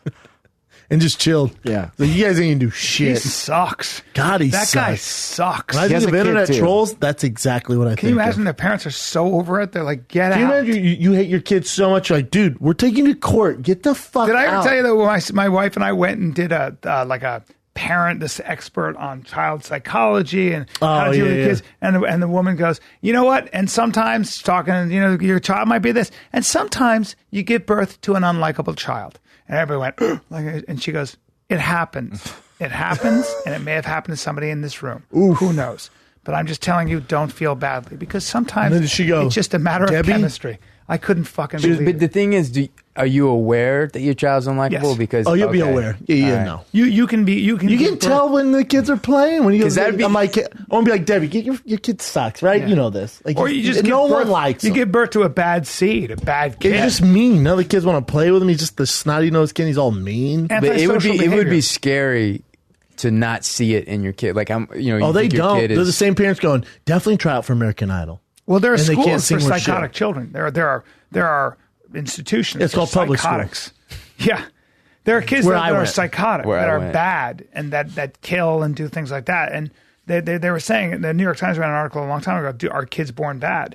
Well, there are some kids. are wired there are some different. kids that are just fucking. Well, how have about no how empathy? about, dude? How about in a high school in San Bernardino, the school I forget what it's called, the Crest of the Earth High School. Definitely changed that name, but it's a high school out there. And this kid, they said he was kind of like a little different, but outgoing. And then his best friend, he started getting like all mean to people. So people were like, "Get the fuck out of here!" And the teacher like scold him, not scold him, but like he gave the wrong answer. And the teacher's like, "What? No, we've been studying this for it." And the kid goes, "I'm going to fucking kill you. I'm going to fucking kill you." So especially this day and age, some people came in, apprehended him, held him down, basically, like tied him to a chair, called the cops. They go to his house and they find under his bed, a fully loaded shotgun. His plan was to come and kill that fucking crazy man. They need to be careful about this guy. Yeah, You don't know what They he's be careful. doing. That guy's Yeah. get on the internet Because and if send some you're- hate. Yeah. That's all he's gonna do. Yeah, but maybe he'll kill the parents and eat them or something like that. Well, if somebody doesn't want to, if they're that adamant about not leaving home, something's not right. How about? Well, first of all, it sounds like he defended himself in this trial. He's like, the laundry's never done. There's no dinner ever. I'm doing nothing. I'm in the basement jacking off to the things I want to jack off to and just chill, man. And they're haters. Like the judge is like, get the fuck out of here, man. What the fuck? Like for sure, hire a lawyer. Yeah. Get a lawyer if you're going to do this. But even then, there's no base there. You're screwed. Right. Man. No. I couldn't wait to get out of the house. Yeah. I can get out That guy fast enough. sucks. Get away and go find another place to live. Good luck, by the way. Bryan has a room open. Yeah. I will fucking Be a manservant. punch for him in his Bryan Kell. Crystalia face. Crystalia face. He looks like Crystalia and Will Sasso had a baby. He sure does. That's what he a looks great like. call. That's right. He's probably a giant. He probably eats he looked very big. He probably eats way too much. He eats all the food all the time. The Look at the business parents we over don't there. know about. What should be like Uber or some shit. He's just killing it. What else you got, Jen? All right, the NFL made it official that if you kneel during the anthem, the team will be fined. The players and the team will be fine, Just which is don't get interesting it. because it's a private business. Oh. Because the NFL's it's not publicly owned, right? So they can do this. They can do it. And so it's not like they're saying if you want to not participate in the national anthem, just stay in the locker rooms.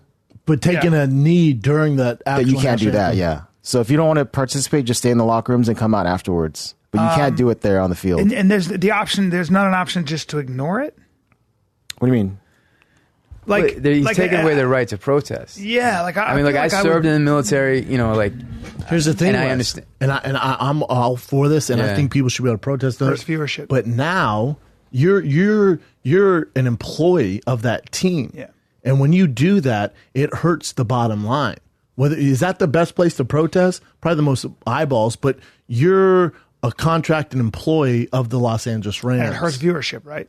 Yes, but also it's not your team. Does that make sense? It does make sense. Like you kneeling on the set of Expanse, well, it's going to hurt their bottom line. Like, all right, we were with you. It's fucked up what everyone's doing. This ain't the place, man. We have a game to win, and also you don't own the Expanse. The person that owns the Expanse doesn't share the same views. It's probably and a they're the lot, ones yeah. who pay you. So if Yeah. you want to do this, which we're all for, we're not saying don't do it, but Right. don't do it here. Yeah, it's like if you showed up at work with no shirt on, or even a shirt that said "whites police." rule" or something, Right. or "fuck the police." Fuck the police. Your employer, because it's a place of work, you could say yes, you have a right to free speech, but we have standards that you have applied to. Yeah. We have standards that you've agreed upon to work here at this private company. And if it's that big of an issue, like we're not forcing you to play football. We're actually paying you millions and millions of dollars. So if you don't like it, again, we agree with you, but this isn't the platform. Right. People are here just to, we love America, the national anthem, we always do it. Yeah. And if you disagree with that, then don't play. Right. 'Cause we pay you $1 million and you're fucking with our bottom line. Right. And I agree with that. I agree with, I understand exactly what you're saying, but this is a different context than working in a private business or something. How so? Well, it's on a grander scale. So I think it's, obviously there's a political message that happens in the beginning, and it's like you're really, as an organization, coming together and saying, we support free speech. We don't agree with it, but we support people's right to protest. Let me give you an example. And you're not legislatively saying you can't do it. And I understand that. You're saying that there's going to be a penalty, a financial penalty, and you have the right to do that as the team owner and as a specific business. This won't work out for them, by the way. Yeah, but I think it won't work out for the NFL. Someone will cover their fines. For their fines to do it? They'll still do it. Because the corporations see all this stuff all the time. Target supported a candidate, gave money to a PAC supporting a candidate who was for anti-gay legislation. He was, I think he was against gay marriage and some other stuff. Well, the problem was that customers heard that and started picketing outside Target's thing. So Target changed their policy very quickly and realized that how they stood politically affected their bottom line. So this is something that corporations like the NFL, Target, anybody else, you have to deal with all the time. Apple produces a product that we all use, but Apple has to be very careful about where they stand. But also with the NFL, like, it's like Black Lives Matter, and there's a place for that. Well, the NFL celebrates that, right? Like predominantly the employees are African American who are playing on the field. So they're out, you know what I'm saying? So I don't know. Again, you're getting the most eyeballs. I wonder what the people that pay your bills are Americans, and a lot of them are white, or a lot of them are whatever. A lot of them are a mixture. But also, obviously the NFL supports African American. Sure. I wonder what the financial impact is. It's huge. Is it huge? That's why Colin Kaepernick's not. That's why a lot of people do say some of the lower ratings for the NFL season because dude, one thing you want to piss off Americans, fucking do something to disgrace that flag. Because do that and let me know how it works out. My understanding of the one thing they will not tolerate is that Americans and are no matter what you're trying to protest, what the message is, as someone will even look into it. Hold up, you're taking a kneel to the national anthem. We're out. Yeah, so ratings go up. In my understanding of always standing for the national anthem is respecting an idea of the highest elevation of what that could be. I agree. It's not agreeing to what it is now. Obviously, there's a tremendous amount of flaws, but you're coming together as a community and saying, we believe in the best that this thing could be. Yeah. And we're coming together and know that it's a work in progress and we're going to do this. But I understand the irony is that the love of that flag and the reason the country is the way that it is because you do have the right to protest. You do have the right to speak against power if it is wronging a specific group. But you have in to that pay. community. You also have to pay the consequences, right? So 100%, which would be Colin Kaepernick not playing, but even though he has the skill. But that's what I'm saying that is why this is so unblack and white because if you're looking at saluting the country as it is or standing for an anthem as it is, you're really standing and saluting an ideal of the best, highest version of what this could be. What the Constitution says and things like that, Yeah. I don't know, man. It's a tough situation. It's a really tough situation. It would be I agree with you ultimately, though, at the end of the day, if I work for a corporation, I'm not hiring Colin Kaepernick. You have to toe the party line. You have to toe. There is a way that there's a code of conduct for any corporation that you join. Now, if you're doing something that is actually hurting that corporation's bottom line, that business, then that corporation has a responsibility to shareholders. No matter if they agree to what you're doing or not, if they think it's a great message, when they get there, go, holy shit, our ratings down 30%, ticket sales down or 20% because this. I like the guy. I get what he's doing. We're out, man. Yeah. But this goes back to what I always say. If you want to kneel during the national anthem, 100%, I support it. But you better be willing to pay the consequences. Right. If you're going to kneel during the national anthem, then I as an American have a right to protest that. Right. I as an American have the right to be offended by that. Which I is as an what? American Not has a right watching to the not NFL. watch you. I as an American have a right to write a letter and go, fuck that guy. I'm not watching your team. And that's what's happening. Right. So if I'm the owner of team or whatever, I'm going to be like, I don't want you guys kneeling. There you go. If you're it's not like on the field, I expect you to behave a certain way. It's like George Steinbrenner said, shave your beard. If you're on my team, I want you well shaved. It's the same thing. It's like you're not coming into a church. You wouldn't walk into a church in Italy. Try walking into a church, even in the old monasteries, with no shirt on. See how far you get. I feel like there's a better way to go about it too. Like obviously it brings recognition to it, and we're talking about it, and he's lost his job, but could you have stood during the national anthem? Maybe you don't have to do certain things. But you can stay inside. They're saying you can stay in the you locker can stay room. inside now. You know, That's you can do that. That's Or a even viable option. You know, could you go on all? Because when you're the starting quarterback, the 49ers, whoever, you have so many media opportunities. Do you think maybe you could voice it there, or maybe hold your own thing? Maybe go on podcasts. Maybe go on Rogan's that reach a fucking 40 trillion people. There's other avenues you can go about it than being on national TV right before you're about to perform. And it's a distraction, right? From the team too. Because now it forces the team the team member's like, dude, I'm not racist, but here's my fucking captain of the team. Yeah. Now I ride with him. He's one of my best friends. Right. So now what do I do? Now if I don't join him, I look like a dick. Yeah. So then you have this whole other sort of story going on in the locker room. It's us versus them, and we're trying to win football games. Right. You know what Tom Brady's doing? Not this. Yeah. Throwing fucking bombs, studying film. Right. That's who you're competing with. Yeah. People get caught up in this a lot. Like you're a woman and you're expected to toe a certain line. You're black. You're supposed to, we all fall into these these pressures, man. It's just a lot of pressure. If you're in Hollywood and the people in power happen to be leaning in a direction, if you don't move in that direction, sometimes you can lose your job, And or that's you why can Bryan not get sold fired. out and has a show now. That's right. What else you got, Chin? Bryan converted to Muslim. All right. Islam. A fan sent this in. So, 2 Americans who were speaking Spanish were detained by a Border Patrol agent. And the reason why this is weird is because they were just speaking Spanish, and the Border Patrol agent that was reason enough for him to pull them over and check their IDs to see if they're citizens. What do you guys think about that? I saw this. I'm confused. What's the problem here? Hold on. Border Patrol aid. 2 Americans were detained by a Border Patrol agent after he heard them speak in Spanish. And this is in Montana. And one of the things that the agent said was Spanish is kind of unheard of here, so that's why I checked you. And did he detain them or to hold them for hours? He just checked their ID. Minutes. Maybe like 35 Why minutes. is this a something story? Like that. Yeah, I know. He was just doing his job. I'm sorry. If I don't think it's a race thing. I think maybe for him, especially Montana, He was very polite to them too. Yeah, he's like, hold up, this is a little strange. Let me just check. He was honest too. Watch it. He was really honest with them. Watch this. For you. At a Havre convenience Look at these store. fucks. Anna Suda and her friend took a video of the interaction. In the video, please, why you ask us for our IDs, please? Ma'am, the reason I asked you for your ID is because I came in here and I saw that you guys are speaking Spanish, which is very unheard of up there. Okay. The women, who are U.S. citizens, were speaking Spanish when a Border Patrol agent asked them for their identifications.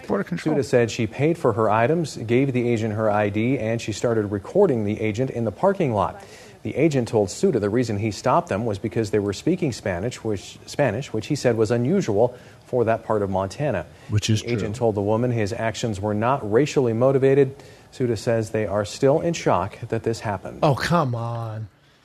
People are very sensitive. I side with the agent. He's a border control agent, and I think he's just going on something. And you go on hunches, and you go maybe his job is to keep illegals. Sometimes they're right.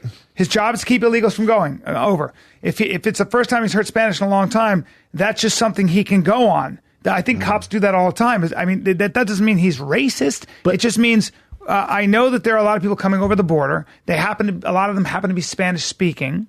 So that's a clue that maybe they're not legal. But that's his job. But also, what's the harm? Let me see your ID. I know you guys are good. Thanks. I get my ID checked. I understand being sensitive about it, and it's tough. But that should not be a news story. Yeah, and I thought that guy was honest. I think he was being honest, man. At least he was honest about it, man. Seems really nice. Yeah. So it was 35 to 40 minutes that they held him. That sucks ass. Yeah. And So have to this one, check. this is a weird Your story. legs, Brian. It's gotten way worse. Show Wes your AIDS. Just that area. That's what is that? Psoriasis. I bet that's itchy, huh? No, it just sucks. It's getting better though. Hold on, leave that. What do post that they up say for you're me, gonna do? You've already done it. No, post it how you had it up there. It looks better that way. But what are you gonna? What do they say to do to deal with it? I'm getting a lot of it comes from the gut, they think, right? So you have like there's a lot, the people that really look at it are the autoimmune specialists and stuff. It starts with your gut biome. Like something's going on where I have to kind of fix my gut so that because certain foods are having an allergic reaction, essentially. That's the problem. Could be nightshades. Could be just you eat pretty clean though, right? Yeah, but not really. I got to stop drinking. I got to stop fucking doing certain stuff. You just get older and stuff happens. Yeah. Whatever it is, they're very tricky. Psoriasis is tricky, man. Yeah, it's tricky. Yeah. So I'm working with this specialist, this guy who's a PhD, and I have to do all this stuff like a spit test. I got to give him blood, and urine, all this shit. Because they see what your poop, see what you got to give him your poop for the gut. And they have to see what your food sensitivity is, and they have to see like what's really going on in your gut. Well, whatever they're doing, it's fucking working. Well, I haven't started yet. But sugar is a big deal for psoriasis. I do know that there's a Not big... me. I had fucking 7 grapevines this morning. I feel fucking great. What else you got, Chin? Did you really eat 7 grapevines? No. Oh. I ate everything I wanted, and I got to be 50, and all of a sudden, God. You've always ate pretty good though. Like you don't eat fast food. I remember you eating pretty good. I You always have. I just can't. You have a apparently, palate. Apparently, I can't have I can't eat cheese by the wheel and drink like 2 bottles of wine. There's nothing funner though. I feel like it's worth it, bro. It kind of is. Sometimes I'm like, you know what? My legs are gonna have to pay the price. Dude, last night I came home from the comedy store. I had a nice, fine English sweet red cheddar cheese. I thought, and it's late. It's late. Where? I'm gonna open this up. Open this up. I started nibbling on it like a giant mouse. I can't really drink anymore. I don't drink at all ever. I don't drink, and I haven't eaten cheese in a long time, and I haven't even had butter. It's hurting me. I don't What like else it. you got, I'm not Jim? happy. All right, we'll move on from this. And I'm sure you saw this already, but Fabricio Verdum failed the USADA test. They're not saying what it is yet, though. That's a fighter's face right there, boy. Mm-hmm. Love Verdum. Bit of a bummer. Let's not put him over the coals yet. Let's wait to see the full story. With USADA, they're so fucking picky, and we've seen guys who get just fucking thrown to the wolves, and then they're screwed. And then can you do CBD with USADA? Yeah. They proved it for this. Yeah, now they are. But with Verdum, yeah, let's see. There's been nothing new, right? What he did or what he said. It's going to be tough. If he goes, it was the tacos or that, or, it was a protein powder, it's going to be tough. But let's not just be like, he's fucked. Let's see what happens, actually. Yeah, it's all from yesterday, so nothing new yet. Yeah, let's wait and see the full story. Man, Cody Covington goes after everybody. It's like, he's just not a... Well, those two actually have an issue. They do? Yeah. Oh, because he threw a boomerang in his face. Because Cody was talking about... Colby was talking about Brazil and all that. Yeah, they got a fight though in Brazil. Verdum would beat his ass, wouldn't he? Yeah, it's not the point, though, B. They have a real, animosity towards each other. This is what he does, though. He trolls everyone. Nonstop. You do the time, you filthy animal. It's hilarious. Damn. I know. It is funny. He got a title shot because of this. So, what else you got, Jen? All right, so the UFC is going to ESPN for their TV deal as well. 5-year deal. It's huge. This is so big. Mm-hmm. This is a huge deal because... everyone was freaking out because are they going to go with Fox? What's going to happen? And people were making fun of the UFC because they did the digital deal with ESPN Plus, and this is it. It couldn't have gone any better for the UFC being on ESPN. I mean, it's a $1 billion deal. It's not the amount they were looking for, but it's damn close. My thing is, does it say how many pay-per-views they're going to do? It says 30 UFC Fight Nights. TV shows on ESPN. That's a lot. Hold on. Never mind. 10 main cards on ESPN TV and 20 for ESPN Plus. So 30 total. So that's 30. So then you're going to get so 10. UFC's still going to do their pay-per-views. Pay-per-views separate, yeah. Yeah, no. Hopefully they don't continue to do as many pay-per-views. That's my only wish. And I think also what they're going to get rid of the Ultimate Fighter, and they're just going to highlight Dana White's looking for a fight. The Dana White Tuesday Night Contender Series. It's a home run. Yeah. It's a home run for Fox, too. Everyone's like, oh, Fox and be screwed. No, Fox has WWE. They paid something like $3 billion for WWE, that's what they which is said. a bigger fan base. It works out for everyone. And now ESPN can learn what Fox did wrong and make it better. It's ESPN. If you want to be mainstream, ESPN. Yeah, that's the biggest one. It's Disney. It's fucking Disney. Cockfighting is now on Disney. It's huge, man. Well, I don't know where to go from here. Wes, thanks for coming in, man. Thanks for having me, man. Hopefully it expands by this time next week as official news about joining Amazon or some big player in the game. I hope so, man. It's going to happen, man. Let's go do some eating. And then you got your movie coming out next month. Sylvester Escape Stallone. Plan, yeah. Escape Plan 2. Yeah, Dave Bautista, Sylvester Stallone. Love it. Yeah, excited about that. Wes is like, I just want to get out of here. Thanks for coming on, brother. Hey, Bryan, where are you going to be? I'm glad you asked. Tell them where to buy tickets. Hey, listen. Yeah, people are rushing out the door. Yeah, May 31st, June 1, June 2 in Minnesota at House of Comedy. And then I'm in Raleigh, North Carolina. Good nights, June 7, 8, and 9. Portland, June 21, 22, 23. Get your tickets. You should walk out to Kendrick. Added a different. I'll walk out to Kendrick to that song without saying the word. The N-word. Yep. I'll That's skip the plan. that word. And then they added a Thursday show, Talia Hall, Chicago. Thursday night, July 19. That's a Thursday. That's my warm up night. Yes. So tickets are on sale now. I will be there with Bryan opening up. The Friday shows are sold out. Boom. For me, Saturday night, I'm opening up for Joey Diaz at the Ice House. Ooh. Oh, wow. Saturday night, Joey Diaz at the Ice House. That thing's probably sold out. But then my own show is June 15th. It's a Friday night. The website said the 16th. It's actually June 15th at the Ice House in Pasadena. That show's almost sold out. One night only, one show only. We meet some friends there. Ice House, June 15th. Then the 22nd, 23rd, I am in Houston Improv. Get your tickets now. tfatk.com for tickets. Wes, thanks for coming on. Thanks for having Watch me. movie. Watch Expanse. Bryan, hang in there. This is the Bryan Kid. I'm out.